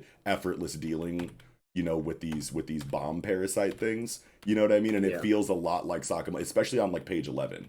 You know what I mean? I was just gonna say when he fucking clogs the gun and chops him up, that literally is Sakamoto. Yeah, it feels Sakamoto 100%. And like we've gotten scenes like this kind of in Mission Yozakura Family, but obviously it's not as much of a thing as it is in a story like Sakamoto Days, because we're constantly focusing on, you know, a high tier, you know, like one of the highest tier assassins in the world is a main character. You know what I mean? And I guess you can kind of say that like the family is all the main characters and whatnot, but it's really been the Taro show. You know what I mean? Like kind of like for a lot of the series was just like his growth and development in this new world. So we didn't see a lot of super crazy high tier, you know, spy action for a good chunk of the story. And now that we're here at this gold rank spy arc, everyone is kind of showing out in ways that feel reminiscent to the high tiers of, you know, Sakamoto Days. And it makes sense, you know what I mean? Because like they're two very similar professions, and people at the highest echelon of these professions should be able to move this way. Like I don't even have to use my ability. I can literally take this box cutter and do like, you know, final fight choreography with it. You know, and it's totally fine because I'm just that cold. Like that's definitely like one of the, you know, the things about both series that is like really appealing to me is like how effortless these upper echelon like members of this society kind of operate, and it's just cool that we get that kind of like overlap. Yeah. But yeah, can't wait to see Izumo actually activate though. Yeah, for sure. But I don't think I had anything else like for the I feel like he did low-key activate a little bit here, because on page 16 and 17, this double spread boy, oh my god, when he's chopping the flowers off, right, he said yeah. And he definitely did turn up, but I mean, like, all he's using is an X-Acto knife. All he's using is an X-Acto knife, and as beautiful and as cool as it was, like, there's no named attack, there's no superimposed, you know, words that like talk about like what his ability is or anything like that, and we know he has one that is going to be focused on in the same way as like the Blossoms in the Yozakura Family or something like that. Whenever you are that tight, you've got to have, you know, a kind of ability or at least a move set that the story is going to go out of its way to say this is the move of the character, and we just haven't got that like from Izumo yet. So that's what makes me think that he has yet to truly activate. But either way, like, yeah, he was dancing on these niggas this whole chapter. It was fucking hilarious, and without having like the special move or whatever, and that's just so tight. Yeah. But I think that's all that I had for Yozakura this week. Yeah, same for me. All right, well, with that, I think we can go ahead and get right into fourth chapter of the night. Chapter 192 of Jujutsu Kaisen. Sakurajima Colony, Part 2. Yeah. Lit chapter, man. Hell yeah. Liddy as a motherfucking titty. Yeah. And I like, we get it reiterated again here at the beginning of the chapter, in order to prevent somebody from becoming a cursed spirit after their death, you have to kill them with jujutsu. Yep. Which obviously did not happen. Yeah, right. and it wouldn't have happened no matter what, because if Maki would have killed him, or or the mom would have killed him, I think it would have still produced a vengeful spirit. Curse right? now, yeah. But also maybe not though, because Maki didn't have. Oh wait, no. Yeah, this is after her rebirth as like the new Toji. So yeah, she has absolutely zero cursed energy, and what? Yeah, so he would have come back no matter what. Yep. Yeah. And so yeah, I like the overall dynamic inside of this fight, right? Because we got these three characters that are very familiar with each other based on, their past positions. Yeah. Within, kind of the three head families. Yeah. They've definitely had a lot of interactions with each other in the past. They have a certain past viewpoints of each other that obviously culminated to the events that did happen. Yeah. And so the dynamic inside of this fight, like I said, is pretty enjoyable. Yeah, it's a cool pairing. You're talking shit to Maki, talking shit to fucking Kashimo. Yeah. And Kashimo overall, I've loved his kind of not redemption arc, but like his downtrodden arc. Yeah. Where he's been dethroned, disgraced. He tried to pull back up and make a play. Kenjaku already figured it all out and fucking sent him packing. Yeah. Just ashamed. Yeah. Yeah, super demoralized. Yeah. So I'm loving this fight overall. Me too. And I'm loving the cursed Naoya, man. He's fucking terrifying. Yeah, it's interesting that he knows, motherfucker. Yeah, it's interesting that we get the information that it's a cursed womb, right? Because we've had a couple of examples of cursed wombs in the story so far, and I feel like they're all like pretty different circumstances for each one, right? Because I think the first time that we learned about cursed wombs was like in regard to like Sukuna's fingers, when they were like still in like a search for a new finger, like every arc kind of like situation in the beginning or whatever. I think that Sukuna's fingers were created cursed wombs that became special grade curses that they had to fight. Like I think one of them was the one that Megumi fights in the Origin of Obedience arc, where they fight like Esso and Kechizu and whatnot. Like Nobara and Yuji are over there doing that, and then Megumi activates his domain expansion for the first time against that one special grade curse. I'm pretty sure that was a cursed womb. So you have that situation, then you have what about the original special grade that they fought, Yuji and Megumi, the white motherfucker with like the fucking dreadlocks?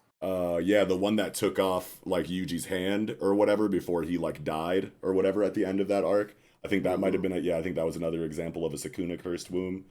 Yeah, and then you have like the Dagon situation, and Dagon situation was different because he was just like a sentient cursed womb that was, his origins are like, not known or whatever, but it wasn't the same kind of situation where it was a cursed object that became a cursed womb or whatever. But wasn't Dagon like the sea? I thought he was with their squad from the beginning. Like we always saw like that little octopus kind of out. About like in scenes with them. Yeah, he was, but I thought he was like a primordial curse, like Jogo Hanami, like how Jogo was like the lava, the spirit, the cursed spirit of lava. Yep. Hanami was the forest, and then I thought Dagon was just kind of the sea. You're right, but he was still a cursed womb, and who knows if Hanami was a cursed womb too, or if Jogo was a cursed womb too. We don't know that, but we specifically got dialogue from Naobito. Because he beat the fucking shit out of Dagon, and then Dagon puked up all of those fucking skeletons and whatnot. And that's when Naobito was like, "Oh, I get it, you're a cursed womb." and then he like shed his exterior and then became like the Cthulhu Dagon that we got for the rest of that fight or whatever. So like that's a wildly different circumstance for a cursed womb than the cursed object Sakuna finger cursed wombs that we were used to. And then now, well, and then obviously you have the cursed womb death paintings with you know, Esso and Kechizu and Choso, which is again a wildly different situation. And then now we have a vengeful spirit, sorcerer killed without jujutsu, comes back as a curse, and this is a cursed womb now too. So it's just interesting to see that, like, it seems like cursed womb seems to be like the origin point for a lot of, you know, these kind of situations. Yeah, these cursed spirits and whatnot. That's just cool lore to get. You know what I mean? A lot of people say that, you know, the Culling game is just a bunch of like meathead fights back to back with no plot, and it's like, I don't know, man. Like this fucking lore and world building that we get peppered in is pretty intense if you're looking for it. You know what I mean? Yeah. So. And it was honestly pretty shocking to see how like quickly Naoya metamorphosed. Yeah. I don't know, you know, if we really even have like a concrete timeline on how long it takes for a cursed womb to kind of metamorphose, or if it's more so just a certain condition that has to be met. That was the case for Dagon for sure. Yes. Everything before, I mean, obviously Kenjaku and Mahito, I think, were the catalyst for the birth of, you know, the cursed womb death paintings inside of Choso and Esso and Kechizu. So I think that they had a hand, you know, there, like maybe with you know, Mahito's curse technique to a certain degree. I can't really remember, but like I think it can probably function differently inside of a lot of these different situations. Yeah, a lot of these different cursed wombs that we've been talking about. Yeah, depending on the circumstance for them, right? Because the Sakuna fingered cursed wombs, just, you know, they kind of metamorphosed just after time had passed. I don't think that there was like a specific physical catalyst for their births. But then Dagon literally got his shit pushed in, and it was a combination of the physical damage that he was taking and the like emotional trauma of just knowing that his brothers were being slaughtered that like kind of like catalyzed his rebirth into the Cthulhu form. And then this one seems to just be damage for now. Damage based maybe, or maybe it's a time based one as well, because we really don't know how long he has been in this cursed form. Right. So he could have kind of been right at that threshold. But I don't know. I feel like there may be another factor at play that could be kind of the impetus to this metamorphosing so quickly. Yeah. I think maybe you bringing up the damage is a good point. Yeah. But I really also don't really know what damage they did to him. Sure. Because, I mean, Kashimo shoots the arrow. Maki sliced him. Well, not just that, because that was like a thing in the choreography that I wanted to point out. Kashimo's in the fucking wilderness, far away with the 3 arrows loaded, and then shoots them. And then you go into page 7, and the arrows are clearly shooting out of the trees, and Naoya is like on the telephone line. So I was like, damn, that motherfucker is fast, bro. He's already on the telephone lines, however many distance away from the trajectory of these arrows as they're coming out of the trees. Like, he's so far away from those arrows already, and he was like too slow. So we know that those arrows were probably trying to hit him, and he dodged anyway in such a crazy distance that it's just like, holy shit, what a speed feat. But then Maki grabs him and fucking throws him back towards the trajectory of the arrows, and then they run into him anyway. And they actually do have a nice little effect here where they kind of like, you could see him veining up around there. So I feel like he got injected with some shit. And then Maki does slice him in half. And then Maki does slice him in half. So I feel like right after he gets sliced, he has this little dialogue about how so cursed spirits do feel pain. I've exercised so many, you know, and all the time they were hurting. But right after that, he does explode with this fucking thread that kind of encases him. So I feel like you're onto something with the damage being the impetus to his metamorphosing. It could be a combination of, like, right? Because, like, if you look at Dagon, like, Dagon was a combination of damage dealt by Naobito and Maki and, actually really just Naobito, because I think that Nanami and Maki were pretty much ineffective in that fight, and it was really just Naobito's speed and hands that kind of like dealt the damage to him before he expanded his domain. But I think it was a combination of the beating that Naobito lashed out on Dagon, plus his emotional, you know, situation while thinking of, you know, Hanami and and all of his brothers that were being systematically, destroyed by these sorcerers and whatnot. So it was just overwhelming, and it was like, oh, rebirth, you know what I mean? But for Naoya, it could be a combination of damage, the same, condition as Dagon on one half of it, but then in place of that emotional trauma of his friends dying around him and him being sad about that, that is replaced. Malice. It's just like his just raw ambition to get revenge on Maki. And it's just like, oh, I'm taking damage. They're kind of flexing on me right now. Well, I need to transform because I need to get this bitch out of here. Like, I need to kill Maki above all else. And they're kind of dancing on me. So I need to do this right now because I've taken enough damage. And that's just what my will desires. So, boom, rebirth, curse womb form. Feels really good to me to think about it like that. And it's tight that Maki's the one that realizes that it's a cursed womb before Noritoshi, because Noritoshi is a sorcerer that's been in the game. He's had cursed energy, like since birth or whatever the regular. I think you get your curse technique when you're like 7 or something. So like he's been in the game with cursed energy, able to he's been exercising curses. He can sense curse energy. He can see, curses his whole life. Maki had to kind of like supplement her lack of curse energy by probably hitting the books harder than anybody else in her class or at her school. And it shows here that she's able to come to the conclusion that it's a cursed womb before Noritoshi, because she had to make up for, what she was lacking in. And that's just like such a cool moment to get for me, because it's like Noritoshi's like, oh shit, it's a cursed womb. All right, well, he kind of like reacts to her information like he didn't know that already. You know what I mean? And then he goes into the piercing blood, after he hears her say that, because now that he does know that it's a cursed womb, it's like, oh, we got to get this out of here before the metamorphosis. You know what I mean? And it's just cool that Maki was quicker on the uptake than he was. Does a lot about her character. Yeah, it definitely does. Yeah. So he gets the piercing blood off. Yep. Naoya either does take damage or maybe is just fucking with them. Is what somebody brought up in the Twitch chat of my reaction. They were like, oh, maybe he was just fucking with him, making it seem like he took damage. Where? On page 15. Oh. After the piercing blood on the double spread, he's like, ah! And then he's just like chilling on the next page. Yeah. So I'm wondering if maybe they did kind of stop him and like maybe this isn't his actual final form. Oh, maybe. I think he definitely dealt the damage, and that's why he screamed, but it just wasn't enough damage to exercise him before the metamorphosis took place. So I think he's like, oh, you motherfucker, you got me, but I'm still transforming on your goof ass, you know what I'm saying? So you think he's final form right now? I think if he did have another form after this, I think that would be very interesting, because like you look at a curse, don't know. You look at a curse like Dagon, it's like after he shed his fucking, curse womb and became Cthulhu Dagon, like that was his final form. And it's like, now you're coming back as a vengeful spirit and having more forms than a natural born curse. It just feels kind of like weird to me. Well, no, I think maybe it did, like they stopped him before he could reach the full, transformation maybe with the damage. And like maybe he kind of continues to evolve over the fight.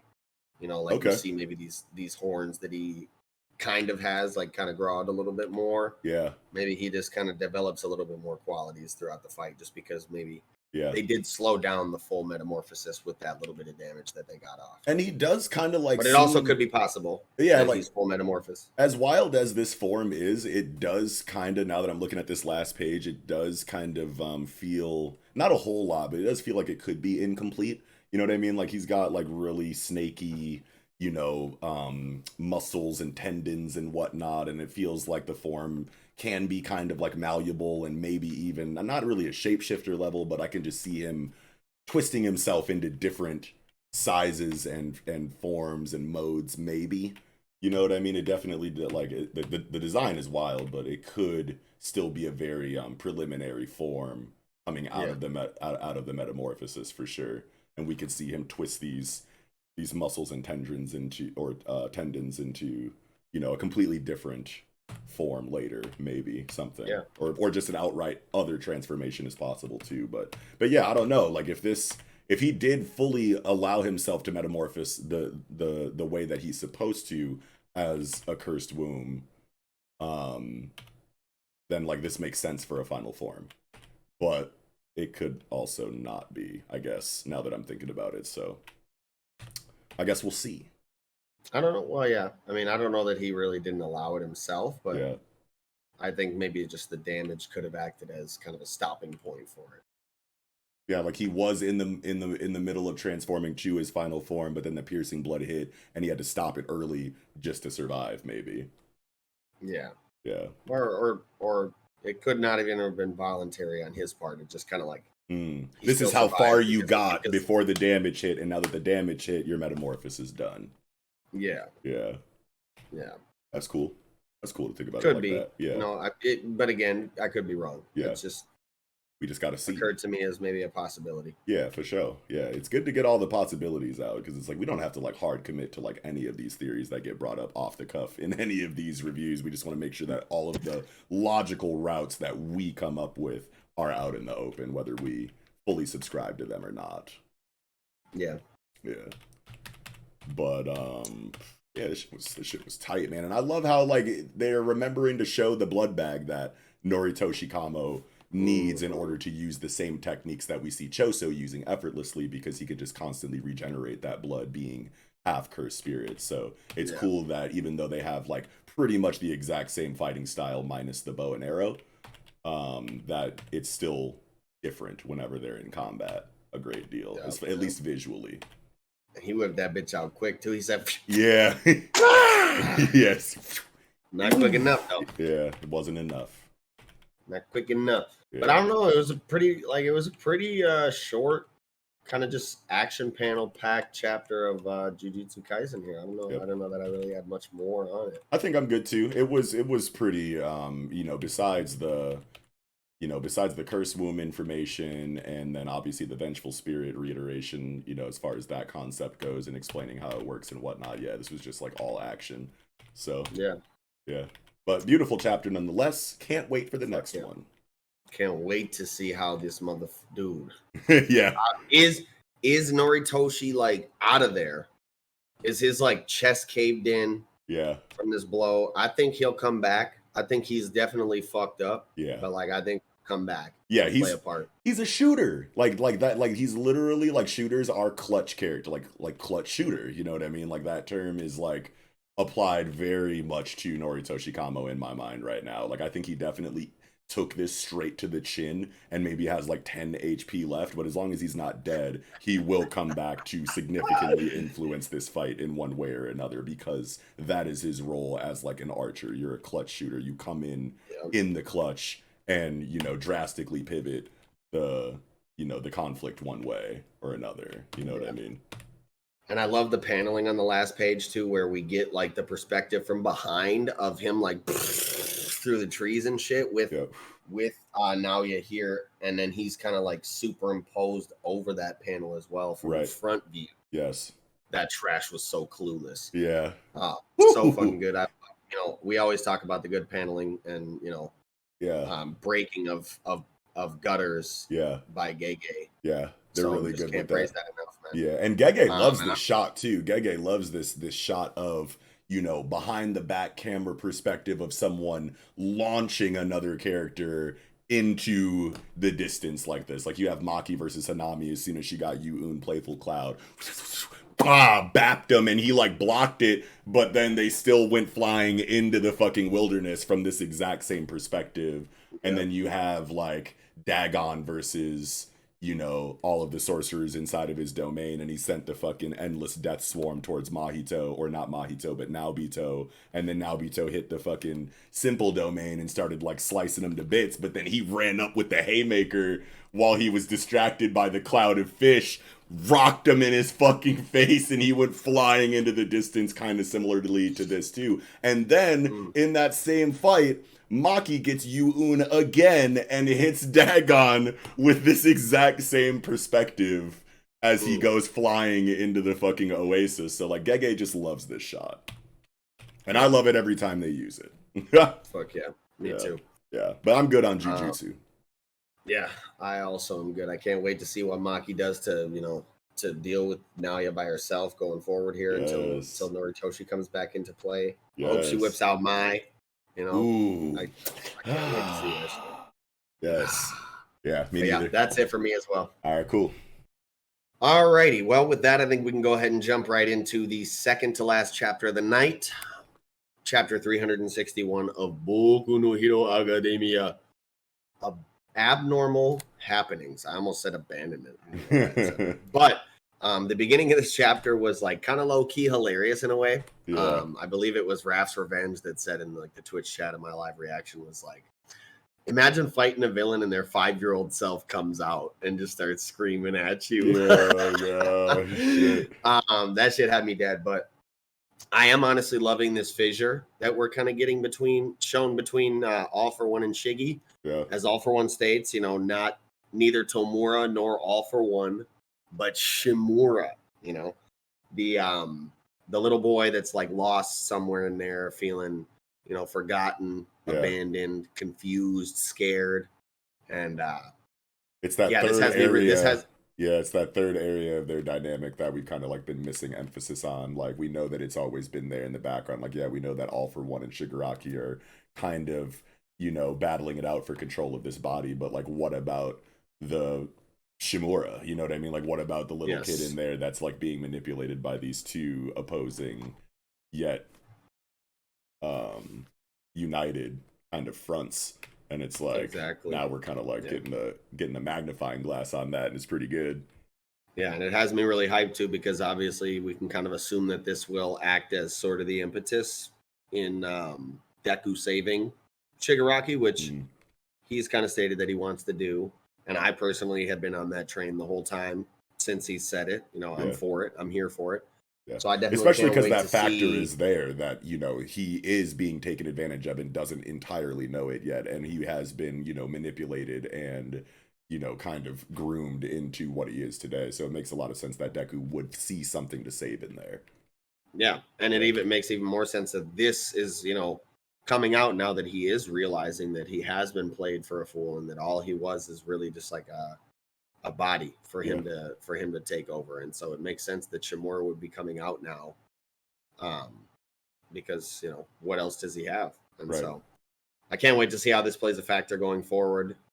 Yeah, and I can't wait for Deku to show up, man. He needs to get his ass here right now. Fuck yeah. Like, where is dude? Like, come on. Like, I know that the dots pulled up on him and we haven't seen him since.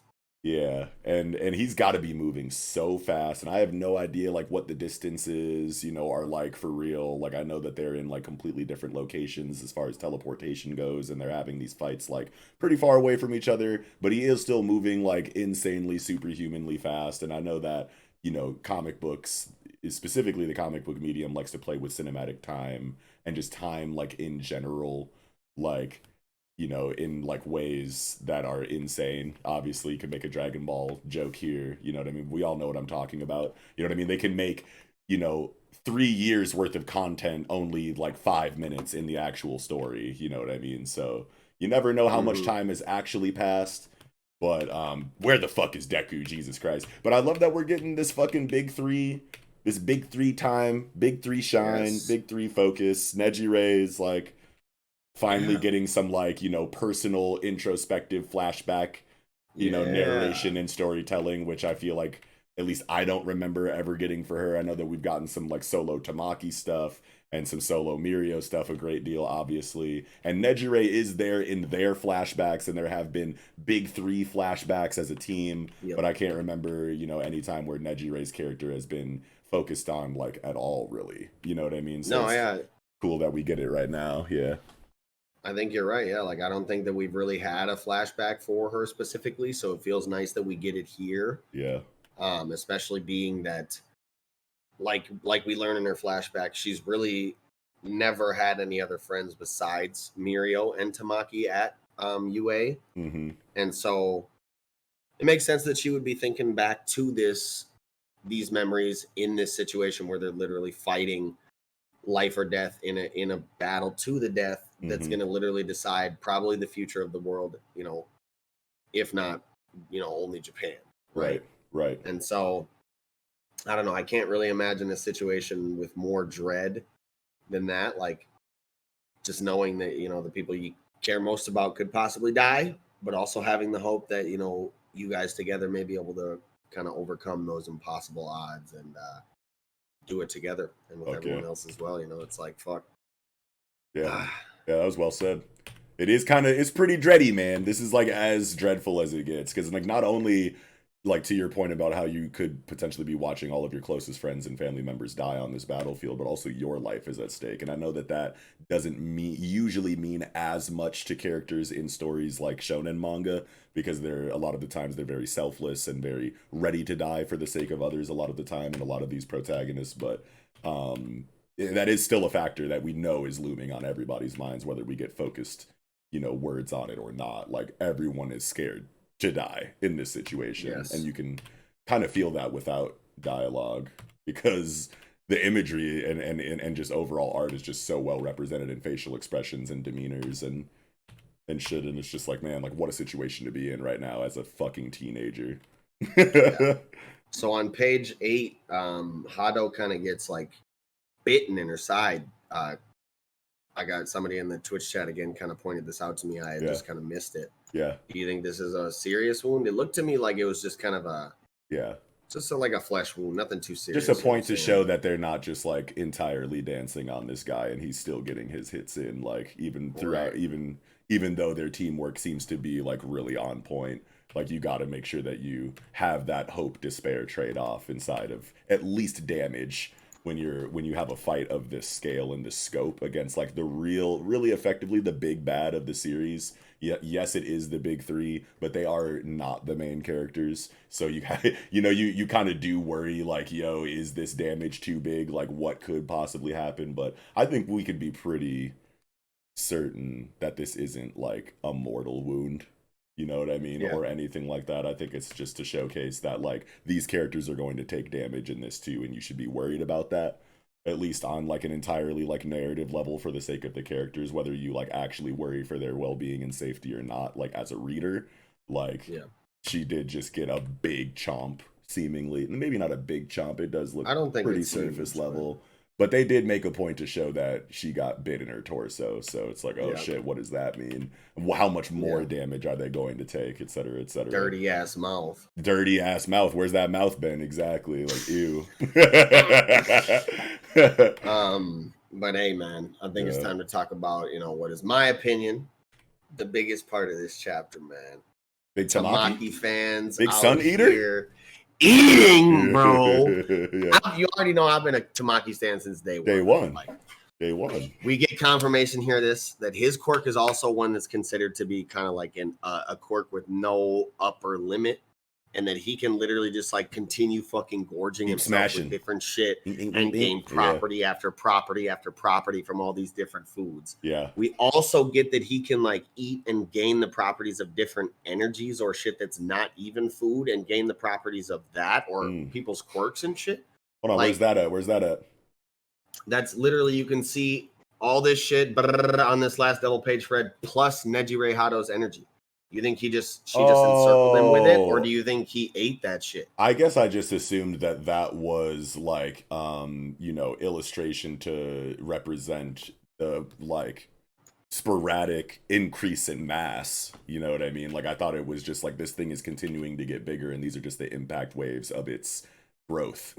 I didn't think that this was Nejiration at all, but that makes perfect sense. I literally just like see mangaka give impact illustration for like so many things besides just like raw fucking contact shots, you know what I mean? So like we do be getting impact illustration for things like mass growth, you know what I mean? So like I guess I just kind of assumed that that's what was happening, but if this really is Nejire's quirk, then I guess I'm assuming that she just applied it to what was happening for some reason. The clearest thing on this, I mean, it looks the exact same as all this shit. It's like literally plus, and then it's plus Nejire Hado's energy. So it could either be like she... Wait, does it say plus her energy? Yes, on this last double page spread, page 10 and 11, it says the last thing, the most clear and bold one. My God, I didn't even like notice that right now or remember it from when I read the chapter. So yeah, no, it's definitely a part of everything else that he has a property for. It's literally delivered the exact same way as them, so it is a part of it. Yeah, absolutely. So the way I interpreted that is like he literally ate her energy. You know, ate a beam of her energy and like now is gaining the properties of that shit. That's fucking insane. Which, if it is, I could also be wrong, and it could just be her applying her energy to it, and he's kind of got it coded in that. But if it is him eating that shit, and gaining the properties of it, Yeah. that opens up a world of fucking possibilities for my boy, bro. Like, that shit would be insane. And that also makes me wonder, like, can he eat the property? Like, could he gain the properties of people's quirks by eating their flesh on some cannibal shit, bro? Like, I don't know. That's a different conversation. That's a completely different conversation, but an interesting one, but also a creepy one. I am just so fucking hyped that he could possibly actually be the one to fucking deal some devastating damage to All For One here. Yeah. That I have been a fucking Tamaki stan since fucking day one. Tamaki is another one of those, you know, on the subject of clutch shooters. Like, Tamaki is really, you know, that man in this series. You know what I'm saying? Like, he's definitely like kind of like down on himself. So like naturally, the readers will have doubt in him too. If he doesn't have full confidence in himself, but still, like the way that this dude has shown out in the times that he's gotten focus has been very clutch moments in certain arcs. You know what I mean? Like in the fucking Yakuza arc, like. That shit was major, and we weren't expecting it, and it was fucking fire. So I feel like Kohei's gonna keep that trend with Tamaki here, and we are going to see some significant damage output from him in a way that does feel like the scales are being tipped to a certain degree. But I'm just wondering, like, does it make sense that he can eat quirk energy and replicate it in his body? You know what I mean? Like, it just seems so extra for a story like My Hero Academia that has very like hard logic tied to the quirks, their abilities, and their caveats. You know what I mean? Like, this just seems kind of broken. But at the same time, it's still stuff going into his mouth and into his body, and he is taking it in and digesting it or whatever. So you could draw some logical lines to it, but it just thinking about it right now just feels so extra to me. I think maybe it can only apply for certain maybe quirks in certain situations. Like, I don't know. It opens up the debate though. Like, could he eat the energy and like gain that kind of electric, whatever spiral, whatever force property? Could he possibly eat fucking Mirio's hair? Yeah. Wow. And fucking gain the goddamn motherfucking permeability. Like, I don't know. To me, this opens up a fucking world of possibilities. And they literally said, your quirk has no upper limit in terms of what you can consume and the properties you can gain from it. Like, you can literally just infinitely stack that shit on top of each other. Yeah. And so I'm hyped to see him level the playing field here. Yeah, for sure. And now that I'm thinking about it again, I think I'm on the side of this interpretation of this double page spread as, yes, Nejire Hato's energy is superimposed with a plus sign next to it the same way all of the other things that he ate were. But I think I'm going to subscribe to the idea that it's only saying plus Nejiro Hato's energy because it's being applied to the situation as well, and not necessarily because he ate it and now has, you know, those properties within himself. I think that Nejire Hato is just there adding support the same way that she added support with her quirk to Mirio's attack on Shigaraki. So I think that that's why the plus Nejire Hato's energy is there. But it is confusing considering it is listed in the exact same style as everything that we know he ate and has gained the properties of. Yeah. Yeah. So, I mean, it opens up, you know, that window of interpretation for sure. Right, for sure, for sure. And so, I'm definitely hype as fuck to see my boy do some things going forward. But I'm also low-key, worried. Yeah, man, because once he pops a shot off up in fucking Shigaraki's ass, man, and does some actual damage, he is probably gonna start getting heavily fucking prioritized, being that like he's probably gonna end up being the biggest threat in terms of damage. He pulled the aggro. So I really, I really hope on some Lycagon shit, he pulled that aggro. Yeah. So I really hope they can maybe run a good, you know, protection scheme for my boy and keep him from getting killed, because boy, if he fucking dies. Yeah, and it's something you have to worry about too, because like as much as like people want to make fun of the deaths, you know, like at the end of the Paranormal Liberation Front War, like characters still died. And I've already, you know, we've already had conversations about how like whatever, who cares if you cared about the character that died or not. The characters in the story care about that character that died, and that death is going to affect the plot and characters in various ways that we care about. So like, who cares if you don't give a fuck about the face on the fucking newspaper of the random, you know, hero that died that we didn't get a lot of screen time from? Like, that's not really what it's about. But to my point is that even though that happened that way in the Paranormal Liberation Front War, like, this is like the final conflict arc. So like, if we got light, quote unquote, light deaths from Paranormal Liberation Front War, we can expect not just deaths in general, I feel like are going to be guaranteed for this final fight. Just want to put that out there. But we can assume that the gravity and the scale of those deaths is going to be that much higher than Paranormal Liberation Front Wars, just because it's that final conflict of the story. So it's like, yeah, it's like random, you know, Joe Schmo, you know, hero 1 through 6 died in Paranormal Liberation, but in this final one, we could see big names die, like that we undoubtedly care about, and that is worrisome and worrying, especially because they're just so close to Shigaraki right now, and it's like, who would be the characters that make the most sense to die in this, as far as like the cast of this last arc goes? You know what I mean? Like, if it is going to be a big name, I can't see it being more than like one major name death, but like it could be 2, maybe even 3, and like that's crazy to think about, because who could it be out of everyone that's involved right now? Every death would be so insane. But it's something that we got to worry about, in my opinion. For real, it is. It is, man. I cannot wait to see this fucking Chimera cannon, though, bro. Like, yeah, for real. Dude, he's literally about to fire a fucking Chimera beam or some shit. Like, you can literally look at his arm. You can see like a barrel inside of it. Mm-hmm. Yo, he's about to be like, yeah. Yo. And it's interesting that they kind of like have a, you know, you don't get raw, you know, ability, like exposition all that often in My Hero Academia, like you do, you know, in stories like Jujutsu Kaisen or like Hunter x Hunter or something like that. A lot of it is kind of like left up to like how well you're paying attention to the art and like what's happening in the art mixed with your understanding of the history of quirk explanations and whatnot. But it's cool that like, oh, and actually we actually even get a line of dialogue. We know the true worth of his vast hybrid. Sure, it takes time to cook up properly, but Togata and I know all about you, Tamaki Amajiki. And then it goes into the double page spread. So it's like on the fly, probably he can, you know, eat 1 pellet, 2 pellets, and then immediately gain the properties of those things. But when he's doing this vast hybrid technique, he has to maybe like sit and really concentrate and think about all of the things that he has eaten and kind of visualize this chimera form inside of himself before he can actually manifest it. You know, in one way or another. Maybe that's like not as deep of an explanation as it really is, but that's what makes sense to me right now. You know, so it makes sense that it would take time to, you know, create this form, even though you've already eaten all of the things for it. You know what I mean? Like, I think it would be very easy for it to just be like, I've eaten all the things. Here's my ultimate attack, and I can like instantly go into it, and that would be a good enough explanation. But having it be a time delay to cook this up is just. I just like that more. Yeah. I think it could be either that where he's like thinking of the correct combinations, but I also think, you know, he could be a situation here where he's like, all right, I got to pull out all the stops.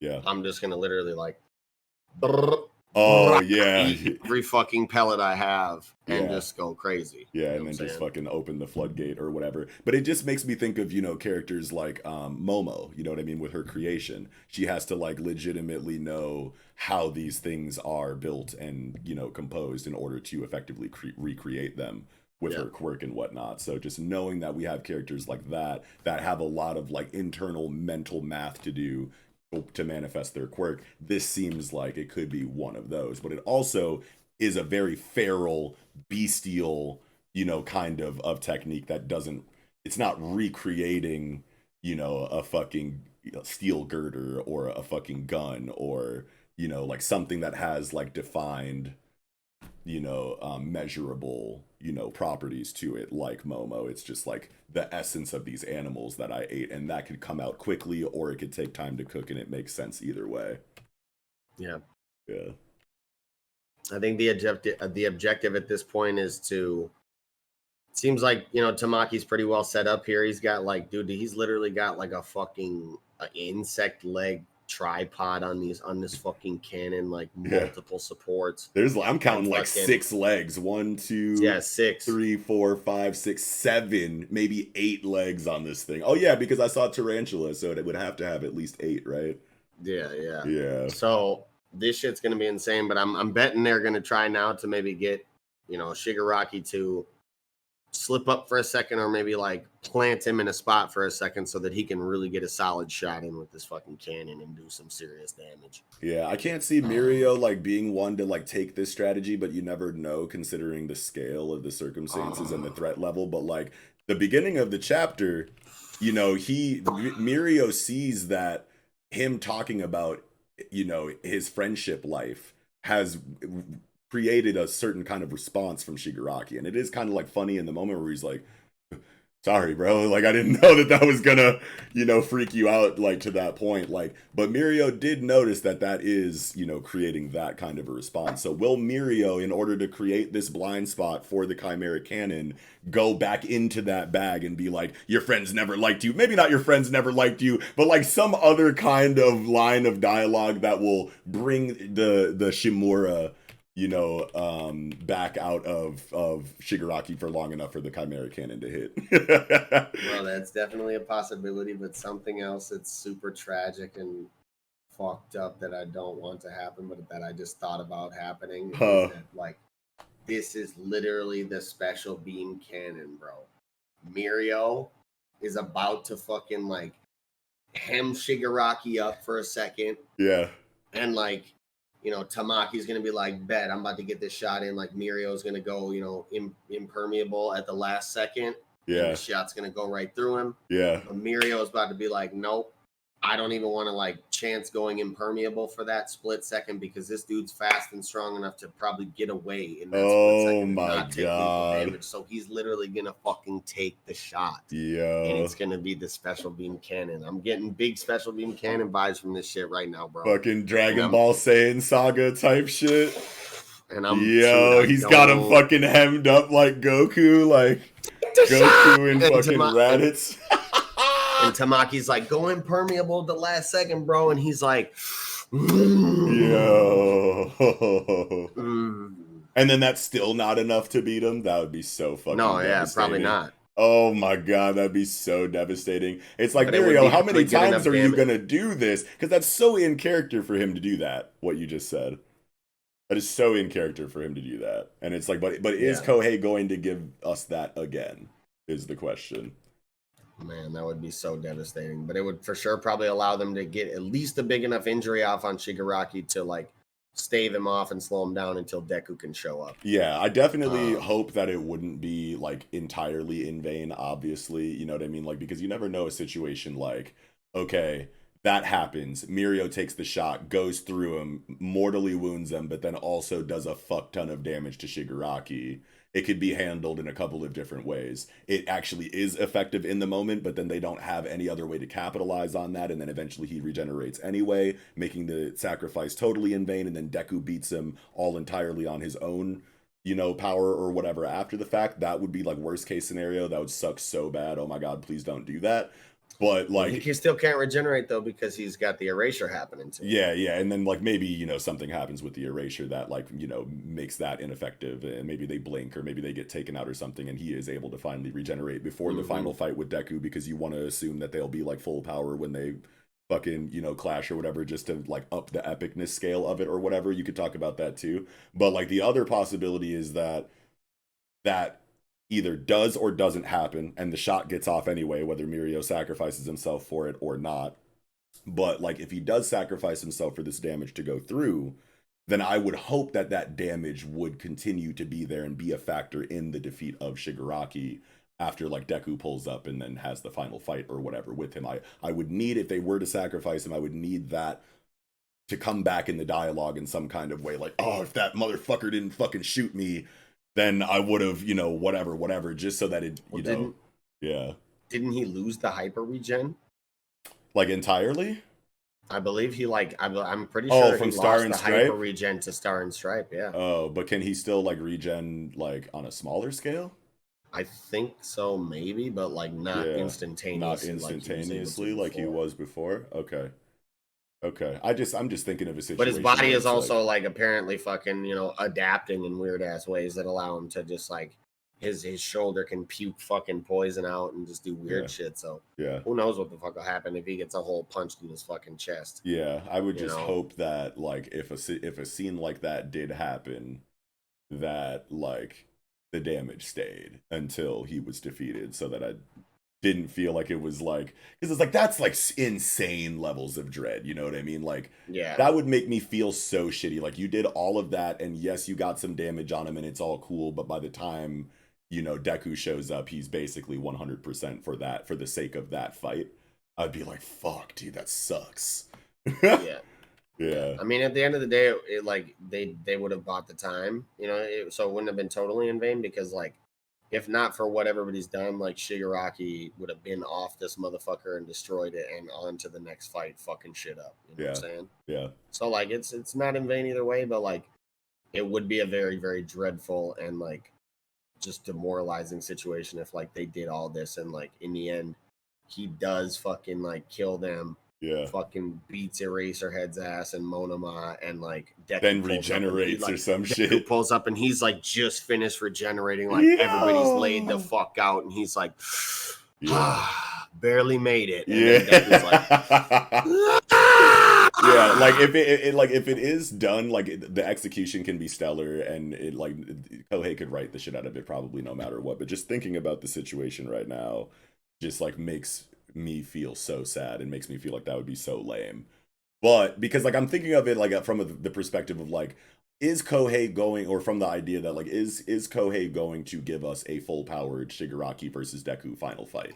Right. You know what I mean? And if that is what he's going to give us, then this sacrificial moment I feel like would feel really lame if it was all for the sake of Shigaraki then becoming 100% for the sake of fighting Deku on that level for the final fight of the series. You know what I mean? So I'm seeing it from like an editorial perspective more than like a narrative perspective, which is probably why it feels like lame to me. But like if that is really the route that Kohei wanted to take it, I trust that he would write the shit out of that and it would feel really good. Yeah. But I don't know. I think that's about all I had for this chapter of My Hero, man. Yeah, I think that's all I had too. Good shit. All right. Well, with that, I think we can go ahead and get into the final chapter of the night, the Piece de Resistance, chapter 1055 of One Piece.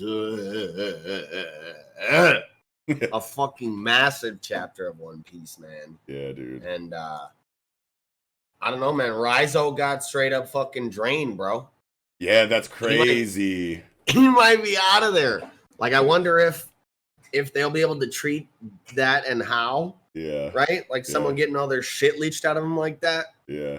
What is he even sucking out? Like, is it just the straight up moisture in their body going along the plant lines, or is it like their fucking innards or their life force? The life force is what I thought at first, but that's the question you ask, right? Because it's like there definitely is like a very magical property to these abilities, as like rooted in Oda's like little pseudoscience as much as they like try to be and whatnot. Like there is like logical scientific explanations for some things that happen in One Piece as far as like effects of powers and whatnot, but at the end of the day, like there is still a very like whimsical, fantastic nature to it, and you never know like what the actual explanation will be for that until you get it, like, because it makes sense that he's sucking out like moisture, blood, water, you know what I mean, because he literally looks like he has none left in him, but that could also be representing life force being sucked out, you know what I mean, whatever that means in a story like One Piece. So it's hard to say.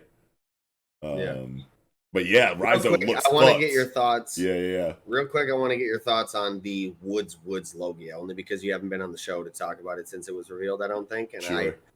I remember having conversations about it. I personally was really subscribed to the theory that it was going to be like a mythical Zoan, like forest nymph or forest spirit kind of thing. I think I remember that. And I personally thought that it would feel really weird if it was like a nature Logia, which I still kind of do, although I'm rocking with it at this point, but I still feel like as a Logia, woods, like nature feels like strange. Right. I guess I'm kind of looking at it as like, because we talked about like, the possibility that it's a Paramecia, the possibility that it's a Logia, the possibility that it's a Zoan of some kind. We've covered all of the bases there.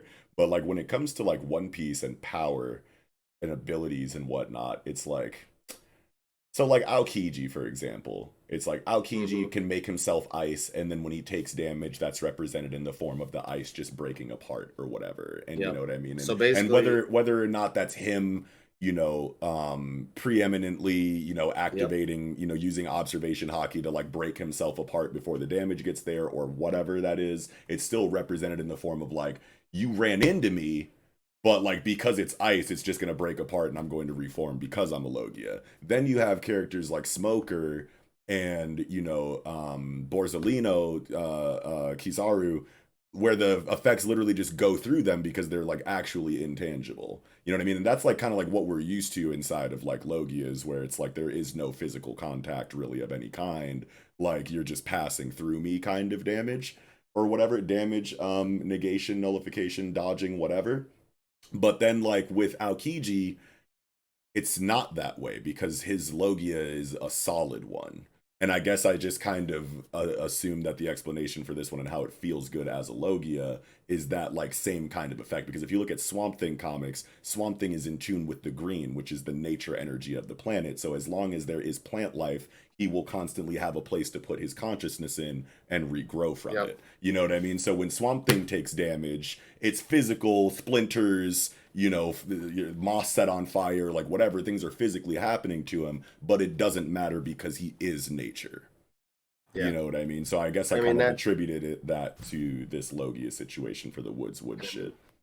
I mean, that is pretty much how we see it illustrated on page 14, where he's taking the damage from the blast breath. Yeah. And then a little bud sprouts out of the ground, and it says, "Ugh, there we go," grows into him. Yeah. You know. Yeah. So he can basically just kind of sprout himself anywhere. Yeah, he's literally just Swamp Thing. And that makes it feel like really good as a Logia power, because although Logias have been represented the way that we kind of just talked about it, with like just raw elements and things passing through them, like as long as you're invincible for one reason or another, I feel like it fits in with the Logia class type. Yeah. Yeah. But man, lore. Holy fuck, this chapter was wild. We learned that fucking Wano 800 years ago was actually just like a regular island with a massive ass fucking mountain. And Sukiyaki says that at some point walls got raised around the country, and then it eventually just flooded due to rainwater, and that, you know, people had to settle higher up on the mountain above the waterline, and that's the Wano that we know today. Yes. So that is so One Piece. That is so One Piece. And it totally fucking makes sense now why the Gorosei knew that by Zunisha leaving that they weren't opening up the borders just yet, because she is the one that probably has to break down the walls with her, you know, trunk or whatever the fuck. And so I guess my line of thought on it is that it must have been either the Joy Boy from the past or the Ancient Kingdom who hid Pluton underground in the ancient Wano and erected the walls to give Wano the impenetrable defenses, natural defenses that it's known for, to protect Pluton. And then Joy Boy sent Zunisha, you know, wandering, you know, for eternity, so that no one would be able to find her, and that eventually when the new Joy Boy appears, he or somebody else could command her to then break down the walls, releasing fucking Pluton and kind of being the impetus to the dawn, right? Yeah. That's how I kind of interpreted that. That's tight. So, and so it's just like, holy fuck, man. Yeah. It feels so crazy that we're finally getting these fucking massive, huge fucking payoffs to these plot lines that we've been watching culminate for years. Right.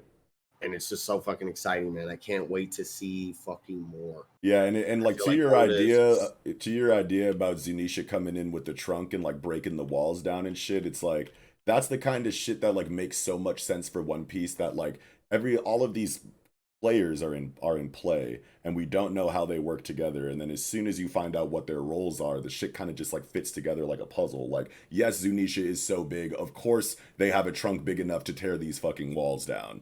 You know what I mean? Like, that makes a lot of sense just because of what we know about, you know, just the entire situation. It's like there's big walls, no one can get in, the rainwater has been like lifting because it has nowhere to go. What do you do about that? You need something to destroy this thing, and obviously Pluton is a cannon that could destroy walls, sure.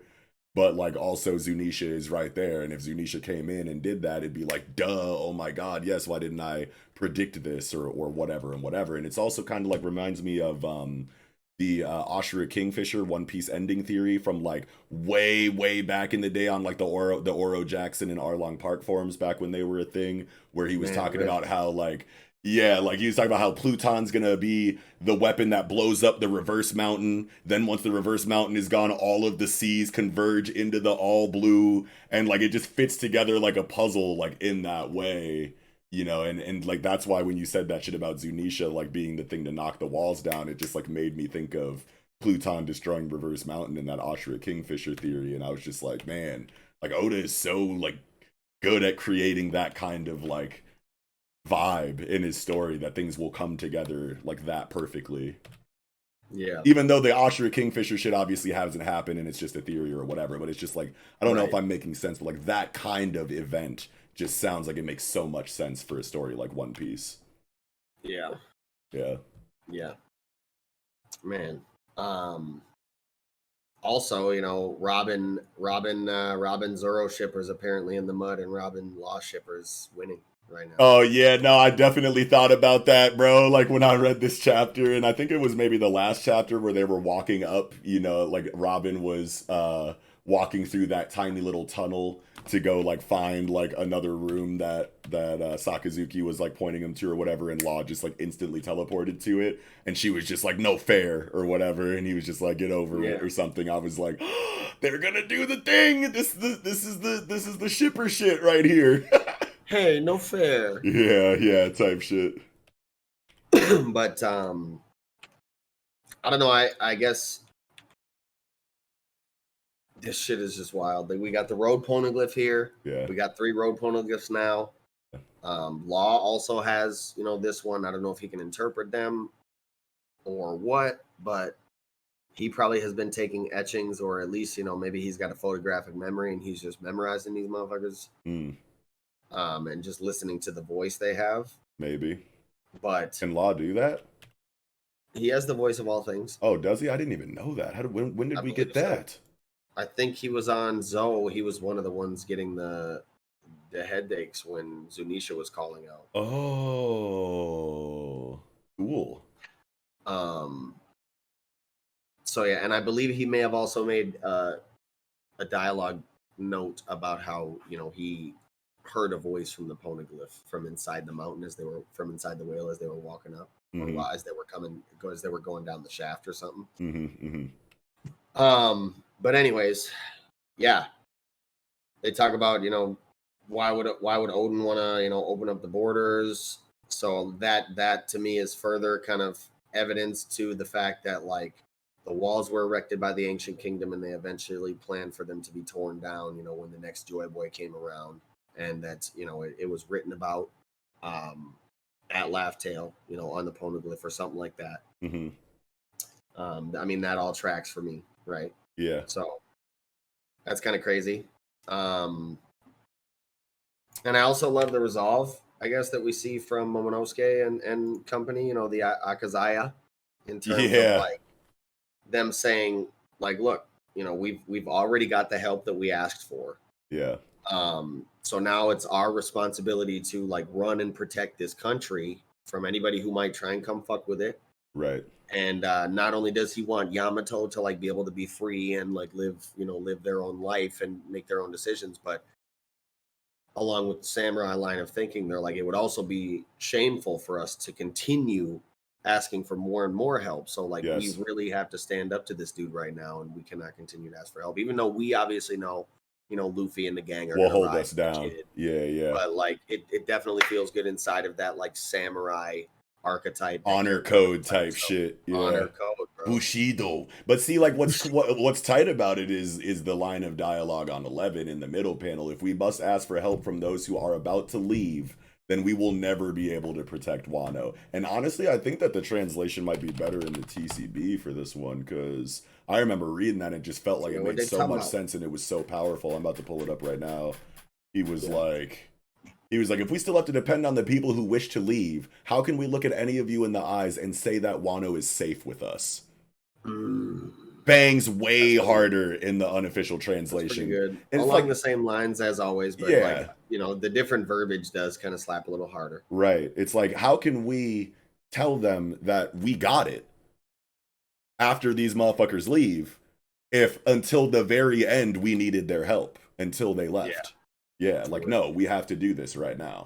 And that was just like such a banger for me. And I love how Momo is the one who's delivering this right now, because like a lot of people, maybe not a lot of people, but some people might be kind of like upset with the fact that like Momo seems to be pretty broken right now with this Zoan fruit, and how he kind of like skipped, you know, his childhood and whatnot in order to like become this like broken new, you know, like king of the land or whatever. And it's like at the end of the day, like he was given a very broken power. You know what I mean? Like he didn't want it, you know what I mean? But it is the fruit that it is, and we are now seeing it for what it really is after arcs and arcs of not knowing what the full range of the capabilities of this fruit were, because the wielder was so young and naive and scared mentally.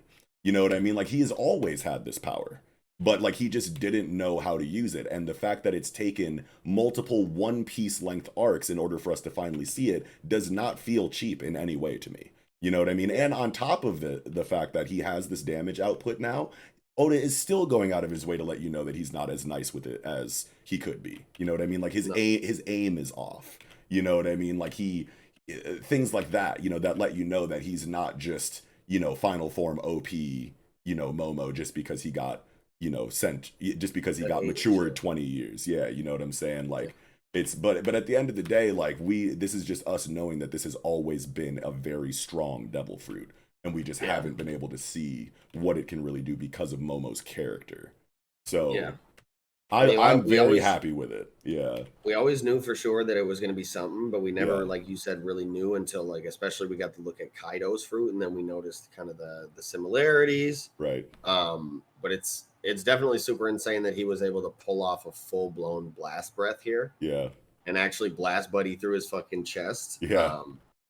And it's got me, like you were kind of alluding to, that like this, you know, I'm sold now 100%. This is a perfect copy of Kaido's fruit. Yeah, for sure. And we'll probably see Momo in the future with like all of Kaido's abilities, right? You know, hybrid form, I think. Hybrid form Momo. Momo's hybrid's gonna go stupid. Oh my god. So that obviously has me super hyped. But it also makes me wonder why the fuck Vegapunk called this fruit a failure, bro, when it's clearly not. Like, right? Yeah. Maybe I feel like there's a couple different options in terms of this thought line. Maybe he just didn't want, you know, because there's theories that Vegapunk is secretly on the good side. He's working against the world government. I think so, but for also sure. protecting his own interests. Yeah, I definitely am subscribed to that side. So maybe he didn't want, number one, the government to know and have their hands on such a power. Yeah. Or to know that he actually was capable of artificially perfectly replicating any given fruit that they wanted. Like, could you imagine the fucking workload? Right. Or second, I guess maybe he was such a perfectionist that even the fact that it was just a different color classified it as a failure in his mind, or the fact that it wasn't aesthetically the same as Kaido's fruit, because we saw that it did look kind of like a smile. Yeah. And Kaido's fruit probably had that nice, you know, aesthetic design like devil fruits do. Yeah. So that could be, you know, a funny, you know, line of thought as well to it. Yeah. There's also the possibility that he literally would have no idea, being that, you know, unless he had somebody eat the fruit. Yeah. And then go years with it. There's no way he could really know. So he could have just been like, you know, it's probably a failure. It doesn't look like a real devil fruit, so it's probably a fucked one. Yeah. That seems like a little bit too dumb for Vegapunk to, right, you know what I mean? Like, it's like, yeah, like, if you're saying that because you don't know for sure because no one has eaten it, then why would you be so sure that it was a failure? Like, that just doesn't seem like scientist logic. I would be inclined to go with the option number one. He's working against the government. He did not want them to know that he had the ability to do this, or them to have the access to this power and give it to like an admiral, which they fucking. But then why would he do it then? Why would he make the perfect fruit if he could have just not made the perfect fruit and lied? And how would they know? No one's mind is on his level. He could just say, I blew it and it was a failure. And then they would just have to take that at face value. Like, who's going to argue with him? Yeah. Maybe this dude is like omniscient, omnipotent, and like maybe he's a fucking, I don't know, dude. With Vegapunk, the options are like unlimited. Like maybe he is literally from the fucking Void Century. Yeah. And he like knows about some shit. Maybe he knew that Momo was going to be there, so he made that fruit, said it was a failure, left it on Punk Hazard, and knew that Momo was going to wind up eating it somehow. Yeah, that could be Through cool maybe too. some time traveling technology Or that he may maybe have he developed, just maybe he's just omniscient in a way, or or from the just voice got that trait. or there's just other characters involved that gave him information to let him know that True. things were going to happen in a certain way. You never know like what kind of intel he gets or who saw the ship with certain characters on it heading towards Punk Hazard, etc., etc. You got free writer Yeah. Abusa who's invisible and be fucking snitching on people. Like you never know. You know, like intel and information trading and gathering in One Piece is like so well established that it could literally be all thrown away to the or not thrown away, but all like up hinging on the idea that someone saw the cast and then ran and told multiple people that happened to be associated with Vegapunk, and Vegapunk just got the information somehow. But I feel like, but that is a very good question that you pose. Like, why would he make the fruit and then lie to them about it and then just leave it there and not do anything with it? Right, yeah, So, like it's I, like I was, I was just trying to jump through a little bit of hoops, trying to maybe justify it, but that's at the end of the day something that like we have no idea too, because that's like some Vegapunk's motivations type shit, and like I just can't wait to get Vegapunk shit, man. Like he's I such feel an like enigma. I feel like it's time, bro. I feel like it's not going to be much longer now. Like Oda himself has said, like we're in that. It's like it's them hours. Yeah, you know what I'm saying. There's also Vegapunk shit is coming. Yeah, I feel like I'm super excited for that because what was he was first name dropped in what, like Alabasta or something, dude, like way back, way back, so long ago, and it's like, man, that's the one that Oda's been hanging on to for real. You know what I'm saying? Besides the Void history, obviously, but yeah. But yeah, I don't know. Maybe it's a situation where he said it's a failure because it was perfect and he wanted it to not be perfect because he doesn't want the government, you know, or anyone to have this kind of technology. So he's like, damn, I did it perfectly. It's a failure in his eyes, like, because it's going against his wishes or like what the potentially giving the world government more power. It's like, god damn it, why did I make this for these motherfuckers? I wish that I didn't. And it's perfect, so if they get their hands on it, it's over. Like, I failed. Maybe they're gonna give it to an admiral. He's gonna be OD strong as Kaido. Maybe not strong as Kaido, but like durable as Kaido. Yeah, you know what I'm saying. Yeah, he could see it as a failure in the sense like I allowed them to have this technology or something. Like I failed myself, and maybe the fruit itself isn't a failure. Just to throw another unlikely possibility out there, just to make sure that we're covering all of the bases of our own logic. But I don't know. That's really interesting. I guess I never really thought about that in a really long time. So that was a cool conversation to have. Yeah. We also get this fucking hype ass Shanks moment, bro. Like we're getting Shanks shit now too. Dude, the Shanks activity is insane in the story. It's like you never think you're gonna get it, and then now, like when he's here, it's just like, oh my god, I'm like starstruck. I'm like, oh shit. He literally flexes on Green Bull this chapter to the point where he literally pulls out of Wano. Like, I'm on my edge to see what the fuck other plans he has as for why he's here. Like, I really hope he's not on any fuck shit, man. Fingers crossed. Like, maybe he's just pulling up to try and take a copy of Kaido's poneglyph or something. Yeah. I got a question for you though, because this hockey situation had me thinking earlier because of the Twitter timeline. I saw people saying this motherfucker's hockey is so strong that he can communicate through it. And that's what I'm saying. Like, I was gonna ask you, like, do you think he's actually having a conversation with Green Bull here through his hockey? So it's really weird. Yeah, how he's seemingly able to speak to Green Bull like he's literally right next to him, even though he's clearly not, because based on the panel that we see of the ship, they still haven't even made it up the waterfalls. They're out of earshot. They're far away. They could not be having this conversation. There's no fucking way. Yeah. And so based on what we know about Shanks, right? Yeah. We can assume we can pretty safely and strongly assume, based on his philosophy for his crew and the character and what we've seen from him so far, he does not have a devil fruit. Right. And so it can't be associated with that. Yeah. The only thing we really have to go off of is that he is in fact the only character within the series besides Goldie Roger that has been stated by the author to have mastered all three types of hockey to the highest possible degree. Sure. And so this could just be the it has to be associated with that. Hockey. Like it has to be something with either observation hockey or how like conquerors. Like it has to be associated with hockey in some way because, like you said, they're definitely out of earshot. There's no way this motherfucker's hollering. Yeah. So he definitely has to be able to like speak or communicate or like impose his will and intent through his hockey in a way where, like, even though he can't hear him, like he can definitely understand what the fuck he's like meaning to do. I don't think that they're having a conversation at all, is what I was going to say. I think that this is literally because I don't think that Green Bull ever responds in a way that confirms that he's actually responding to what Shanks is saying. You know what I'm saying? Because he's like, that's Supreme. He's like, that's Supreme. He's like, wait, stop. That's Supreme King Haki. Who's doing that? And then he says, the red-haired pirates, are you nearby? Now we have that moment there.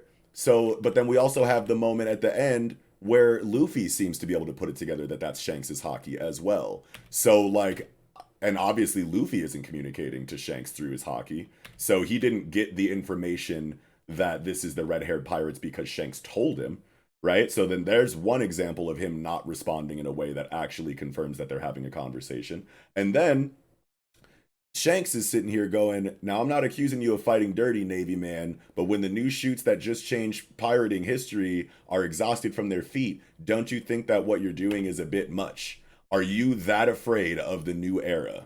And he's clearly saying that to Green Bull, but then Green Bull's response is, look, I'm not picking a fight with you guys, not yet, fine, fine.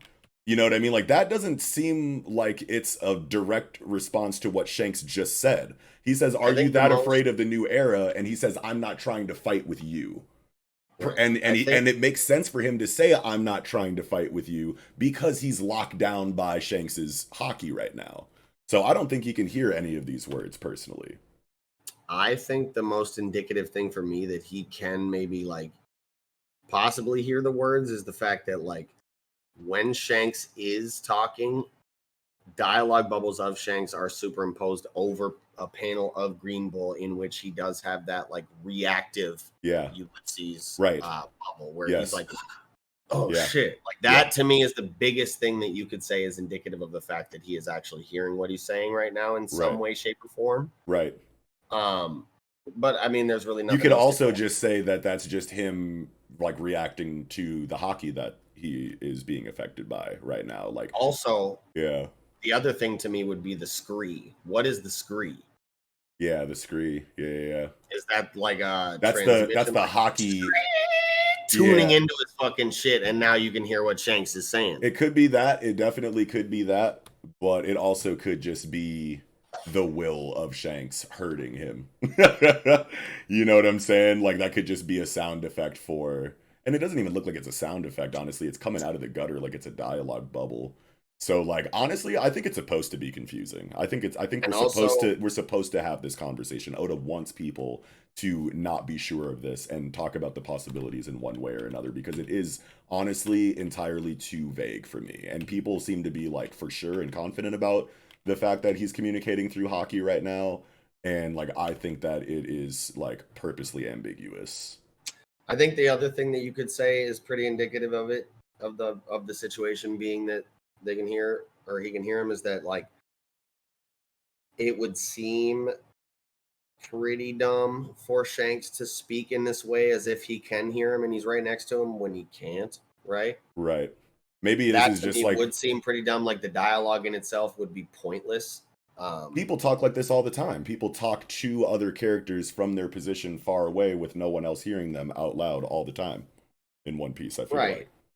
But it would just seem like contrived in a way where like he's flexing his hockey, letting him know he's there. And if that alone is enough to like make him back down, then what is the point of him saying this? Like, it just, and he's like basically just talking to himself. Yeah, because he wants to get it all. Like, I don't know. I feel like you could say a lot of things to yourself while you're in a situation like this, hemming somebody up with your hockey. Like, whether or not they can hear what you're saying or not, like, you are still technically in a conflict, in a fight with this character. So saying things to yourself in that moment doesn't seem very crazy, especially because, like, these kind of feel like rhetorical questions anyway. You know what I mean? Like, bro, my people just came up. they're fucking chilling. It's a moment that kind of warrants dialogue, regardless of whether or not anyone can hear it. Mm-hmm. In my opinion. Yeah. I mean, it's Yeah. just like a difference in interpretation, really. Yeah, for sure. I personally am on the boat that Green Bull can hear him, and it's Yeah. probably some extremely high level of hockey Yep. application. In some Yeah, way. and this is just Oda letting us know that this is what motherfuckers on this level with Conqueror's hockey can do, and that's totally fine too. But I think it hits a little bit harder if this is just like a personal, monologue from Shanks because he's on screen and he's in the scene and he has shit to say and it's important and it's hype and we want the information. He wants to say it. Who cares if Green Bull can't hear him? Like, it's a moment that warrants this kind of shit anyway. So just get it off your chest and say some cold-blooded shit while you're handling this motherfucker from like 3 miles away. Like, it just seems like super tight to me that, because like, and it's like, okay, if when he said, "Are you that afraid of the new era?"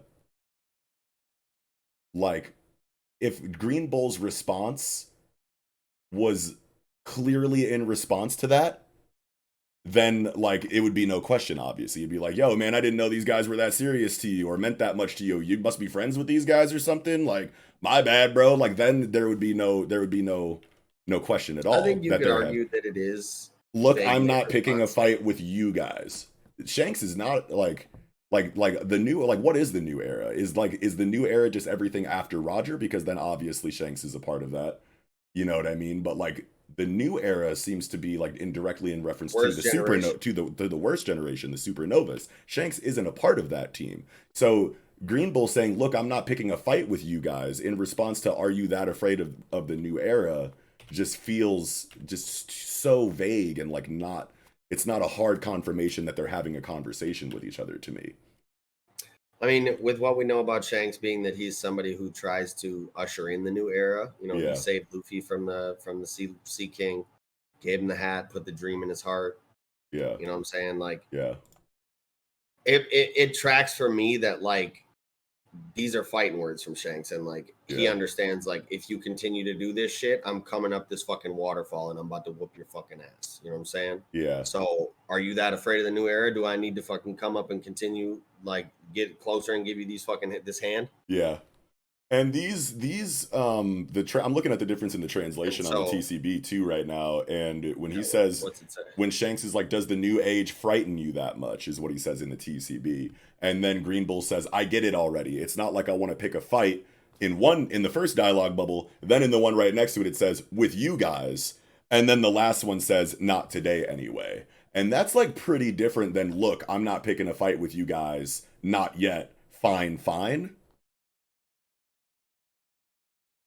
That's like, wait a minute. I think the TCB is more indicative that he's responding directly to him, but I think you could argue either one is a direct response. Yeah. Like I said, I'm firmly on the boat that he's hearing what Shanks is saying through some like omnipotent level of fucking hockey. Yeah. The TCB is the one that, like, because I honestly like don't even think that I had read the official before this review even once, now that I think about it. So I'm like, my thoughts on this were from before we even got together to do the review tonight. I was like, I'm gonna bring this up. I'm gonna ask him. You know what I mean? And I had the TCB translations dialogue in mind. Does the new age frighten you that much? When he says, "I get it already," like, that could be him saying like, "Okay, you've been fucking hitting me with this hockey pressure for a good minute now. Like, I get it already." You know what I mean? Like, I am immobile. You have stuck me to the ground. I cannot move. Like, I don't want to pick a fight with you guys. Not today anyway. He could be saying all of this to Shanks, even if Shanks had no dialogue at all. Everything that Green Bull has said can be said with no dialogue from Shanks. So as a counterpoint to that, I would say, what would give Shanks the cue to stop flexing his hockey as soon as Green Bull says, like, "All right, yeah, I give up, I'm leaving"? The difference in will. He can he could probably, like, the whole like willpower aspect of hockey can probably like give Shanks all of your intention just from them being, or all of your intent. Like, just from them being locked in this way. Like, my hockey is attacking your hockey. That's essentially my willpower attacking your willpower. Once I get you hemmed up in this snare, you're struggling, get the fuck off me, yo, like, chill. And then as soon as Green Bull decides, like, all right, I'm probably just gonna fucking leave, Shanks can just feel that in his will, in his intent. And be like, all right, he's done. I would say if he could feel his will from that far, he could probably communicate his voice from that far. That's a bigger deal, though, than just feeling... You know, Shanks is a bigger deal than we know. It is, but yeah, it is, and that's just like, you know, all leaving it up to that later explanation that we get from Oda that this is a thing that, you know, high level conquerors can do. You know what I mean? So like that's all reliant on that future exposition coming out. But just based on the information that we have right now, his hockey is definitely running into Green Bull's hockey. That is undeniable. That does not mean at the same time that the voice is traveling through that, though. It does. I don't think he needs to have Conqueror's hockey, but like their hockey is clashing regardless because Shanks is literally attacking him with it, so it's hitting him. He doesn't have that like indomitable will, though. You know what I'm saying? Right. But that doesn't mean that all hockey is will, though. Is what I'm saying. Hockey literally translates to willpower. So you can feel someone's will in any form of hockey, and just hockey in general communicates your intent probably to Shanks, is what I'm saying. Like we have a lot more, you know, evidence to support that Green Bull's intent in his will dropped off and tapered in a way that Shanks could feel and then know that he doesn't need to use his hockey on him anymore and then leave. More so than the assumption that because their hockey is clashing, Shanks can send his words through that. That just doesn't. I don't think it's necessarily because they're clashing. I think it's because of a higher level of hockey that we don't necessarily know about yet. And that is backed up by, again, the statement by the author that there's only two characters of the echelon that Shanks is in. Yes.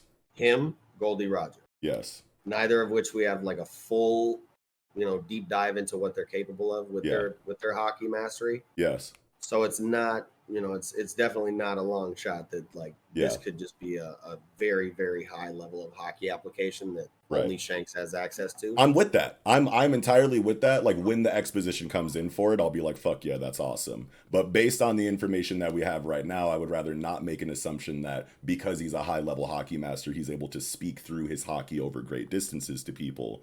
I would rather just assume like he's hitting him with his hockey in a controlled bolt, and Green Bull is like, yo, chill. Like, I don't want to fucking do this with you right now. And even though they're both saying things, it doesn't necessarily mean that they're having a conversation, and they're just communicating with will and intent that we know is clashing right now.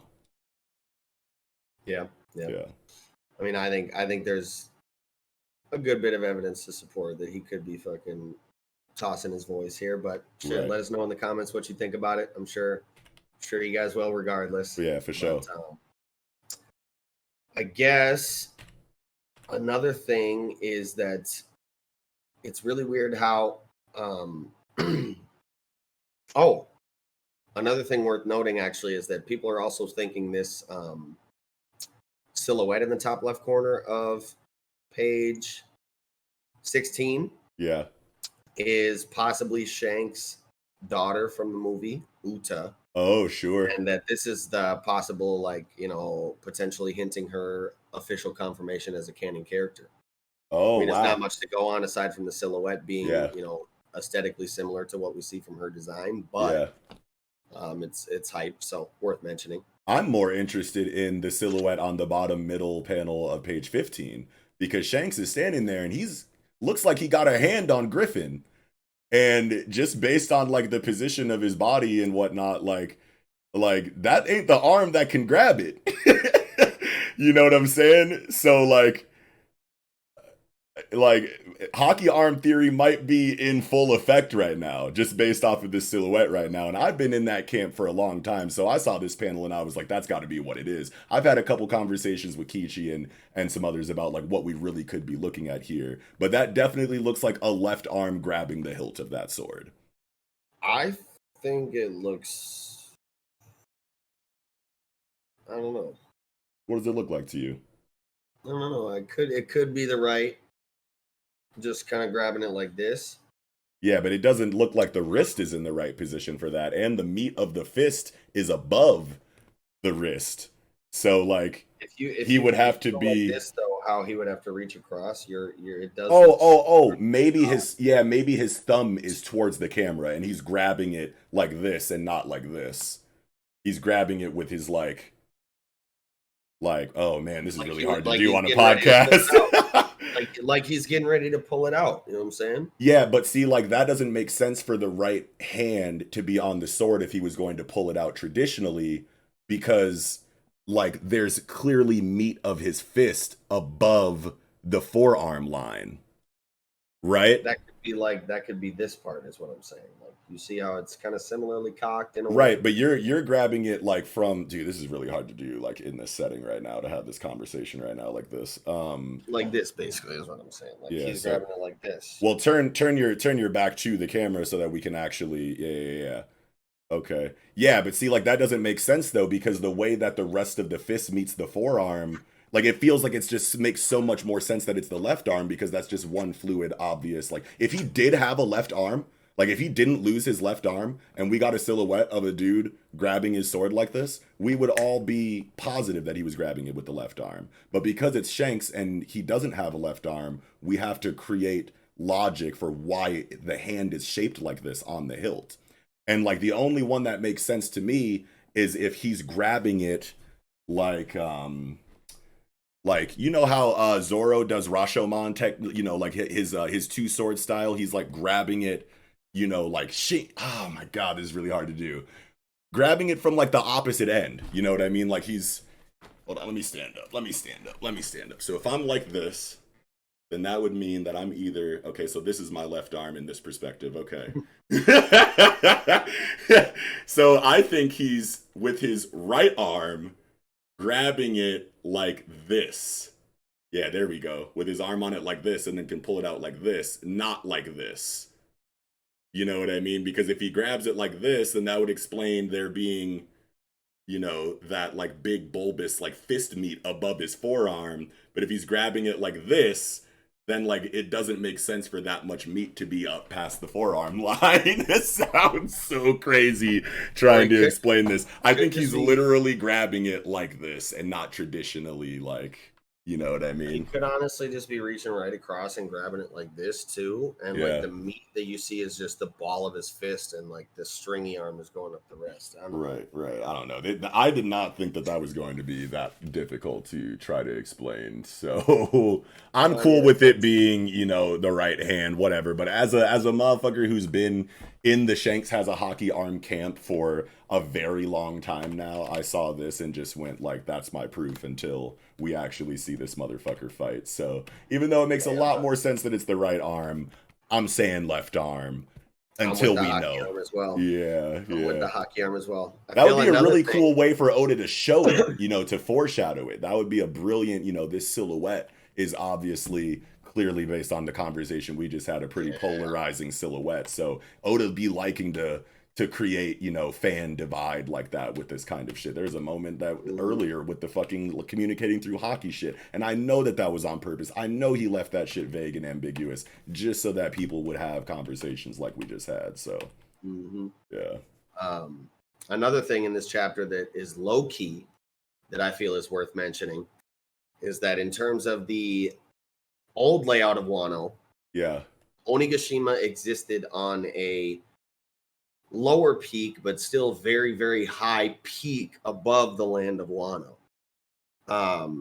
So it makes the fact that there's like giant ogre skulls and fucking huge swords and shit lying around even more curious, right? Yeah, for real. So I wonder if that's where like ogres originated from in the past, back in the day. Okay. And it also makes me even more fucking curious to see. I wonder, like, what the fuck is at the tippy top? At the tippy You know what I'm saying? top. Yeah. What is at the fucking tippy top? Like, if the ogres lived potentially on the lower peak, then what could possibly be going on at the highest summit? You know what I'm saying? Does another ancient race like originate from there or potentially live there currently? Is there even more fucking lore like awaiting us at the top? Is fucking Uranus up there low key? Hey, like, wait a minute. Man, this fucking chapter is just so packed full of lore and answers. Two ancient weapons in one spot would feel weird, I think. True. Yeah. But, you know, who knows? Never know. Yeah. So anyways, like, dude, this chapter is like obviously so full of fucking answers and shit that we've been waiting for so long and lore, but it's also packed still full of so many fucking like breadcrumbs and like, you know, hints to even more fucking mysteries that are potentially, you know, at play. And this is honestly just so fucking, this is Oda at his finest, bro. And he's flexing so fucking hard right now and showing his mastery as a storyteller. Yeah. And I'm absolutely here for every fucking second of it. Absolutely. Like we were saying, this ride we're about to go on is about to be insane, and I cannot wait for this fucking climactic era of One Piece that we're going into, bro. Like we're really we're eating good as fuck, and it's really them hours. And like I'm not ready for One Piece to end. Me neither. I like tear up like every time I think about like just how close it is to being finished. Man. And he just came out with another statement like recently. He's like, we got 3 years left, and it's like, all right, well, we obviously know that we can't take that entirely at face value with a dude like Oda. But whenever he comes out and tries to say how much longer the series is going to be, it's always just like, oh, don't say that. But yeah, I don't know. As far as like what could be at the very top, you said like another crazy race of things. It's like maybe that's the origin for whatever King's race is. Yeah. The Lunarians. It's high up, you know what I'm saying? Luna, moon. We're closer to the moon up there than we are down here, you know what I'm saying? So like you never know. You got sky people, you got sky race in this bitch already, so you never know. Yeah. The only weird thing to me about the chapter that I feel is somewhat worth, you know, talking about is the fact that on page where the fuck was it that Sukiyaki was talking about this shit? Page 4. We get this panel of Jack, right? And it looks like he's just kind of swimming underwater when he discovers the Wano of Old, right? Like obviously, you know, like Sukiyaki said, he's a fishman. Yeah. But what doesn't track to me is the fact that he's seemingly just able to swim around, you know, just fine. Whereas, like, as far as I can recall from the Fishman Island arc, Vanderdecken still had to walk around with like a fucking bubble on him when he was underwater because he would still be rendered like incapacitated underwater because he had a devil fruit. Well, and we've seen that for Jack too, because when Jack attacked him and he was underwater, he was just like not immobile underwater, just like waiting for someone to come save him. He's like, God damn it, like I'm still a devil fruit user. Luckily I'm a fishman so I can breathe down here, but someone got to come get me. Shit. So the fact that he's just swimming around here like willy-nilly is kind of weird to me. Yeah. Maybe the fact that it's not seawater is at play, but I believe we've gotten that any like standing body of water, you know, if they're submerged in it, they'll get weak. Yeah. A devil fruit user, even if it's not saltwater, seawater, like. Yeah, it makes me wonder, like get weak in the baths and shit. Yeah, like you know? Why would this line of dialogue? But because Jack led the performer, or I'm sorry, but because Jack, the lead performer, was a fishman, they discovered the poneglyph in quick order. That does make it sound like he dove in, swam around, and found this shit. But I'm trying to make it make sense because I know that he couldn't physically do that because he's a devil fruit eater, and we already saw what happens when he's underwater when Zunisha attacked. It made me think, because this did feel weird to me too, actually, when I originally read it. I had the exact same thought as you, and I think the logic that I created at the time was that like, yeah, he was down there, but he wasn't swimming. Like someone else was like, but then why would him being a fishman matter in the discovery if they could just like send anyone down there, you know, because obviously Jack would need to be accompanied with somebody. So him being a fishman doesn't really make sense as to why they were able to find this so quick, unless he is by himself or at least, you know, able to himself swim around and find something, which doesn't sound right. That doesn't sound right to me either. I mean, maybe he's just a big dumb fucking oaf and fell in and like sank down to the bottom. And then fell right in front of it and was like, oh shit. God damn, like this is down here. Okay. Yeah. And then, you know, they maybe eventually found the passage down and did Kaido never even have a fucking road poneglyph technically? Like he was just sitting on it but never even really had it in his possession. Like he didn't even know it was there. I don't know. I mean, because he said, I never, you know, told him about this chamber. Yeah. Oh, they discovered the poneglyph in quick order. So then Jack goes back to Kaido and says there's a poneglyph down here. So Kaido definitely knew that there's a poneglyph there. But But the yeah, poneglyph is like inside a chamber where there's no water. So again, like how can Jack freely move around and explore down here? how did he get in here to see that it's a poneglyph? Unless the poneglyph is against a wall and like the poneglyph is a part of the wall and the other side of it is visible from the water outside. And Jack saw it and was like, "That's got to be a poneglyph, yeah, or something like that." Because it's hard to think that Jack has been in this room, I guess, or at least like that he discovered it from going diving underwater, coming inside, and then discovering the room. Yeah, it seems like he might have discovered it from the outside in the water, maybe because the poneglyph is a part of the wall and you could see it from the outside. Maybe, I don't know. Yeah, that's a head scratcher for sure. Weird. Yeah. But I mean, I don't know. Other than that, I mean, yeah, I don't really feel like I had much else for this chapter, man. I think I'm pretty good too. I loved the chapter, and like we were saying earlier in our like chapter of the week conversation, like this is Oda's biggest bag, and like this is where I like get the best feels from One Piece. Like obviously the arcs as they go are tight, the fights are tight, the lore we get in the meantime, the characters that we meet and their characterizations, all of that shit is good, you know, in every One Piece arc for me, for the most part. But like these kind of chapters where the conflict is over and we're getting all of this just raw world building and setup for the continuation of the overarching narrative, that's when Oda speaks to me the most. Yeah, for sure. Yeah. And I love this last little couple panels that we get of everybody, you know, the big dogs sitting on the cliff. They're just feeling out the situation, you know what I'm saying? Like, yeah, we get Luffy like, oh, he's gone. Yeah. And Sanji's like, oh man, we don't get to fight? Shit. Yeah. And then Zoro's like, oh, not bad, Momo, not bad. Yeah. And then Jinbei's like, that was some pretty monstrous hockey being thrown around though. Sanji goes, what was that? And then, like you said, Luffy kind of, you know, it made me think of a familiar face. So he was able to tell that it was Shanks through some way as well. Right. But yeah. But this is just a really cool like scene to get, considering the last time that they were in direct opposition with an admiral, I think was Shabandi? Oh, wait. Fujitora was at Dressrosa. Dressrosa. Yeah, but they were not. Luffy was also then like, I'm not running from him anymore. I can't. Like, yeah, but they weren't this casual about there being an admiral around still, even back in Dressrosa. Like they still understood the threat potential of an admiral and were very stressed out about it. And he caused them quite a bit of trouble throughout the arc anyway, even in direct conflict. You know what I mean? Well, so yeah.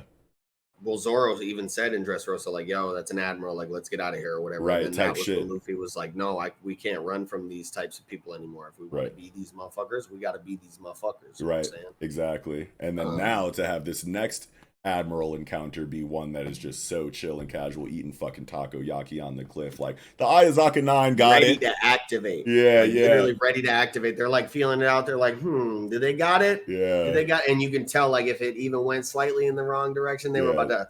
They were gonna be on go. They were gonna be on in a second too. I'm like, whoa. He's like, oh, what you talking about? Yeah, like, oh, we didn't have to worry. That's so cool. Yeah, these admirals. What was you saying? You want to? Hey, I'm right here, cuz they ain't even have to tell you where I was, cuz I'm in your face. Yeah, I'm on your heels. We didn't even need that. Goddamn doorstep. Yeah, we didn't even need to do that. The scabbards handled it, and then Shanks came up and made that motherfucker bounce. So it's just cool that they're just like so casual about an admiral. Yeah, no, definitely. Yeah. I agree. Yeah, but that's all. Can't wait to see what we get the next time we do get, like, Straw Hats against the Admirals or something, man. They're about to get slid with like little difficulty, and it's gonna be funny as fuck, I bet.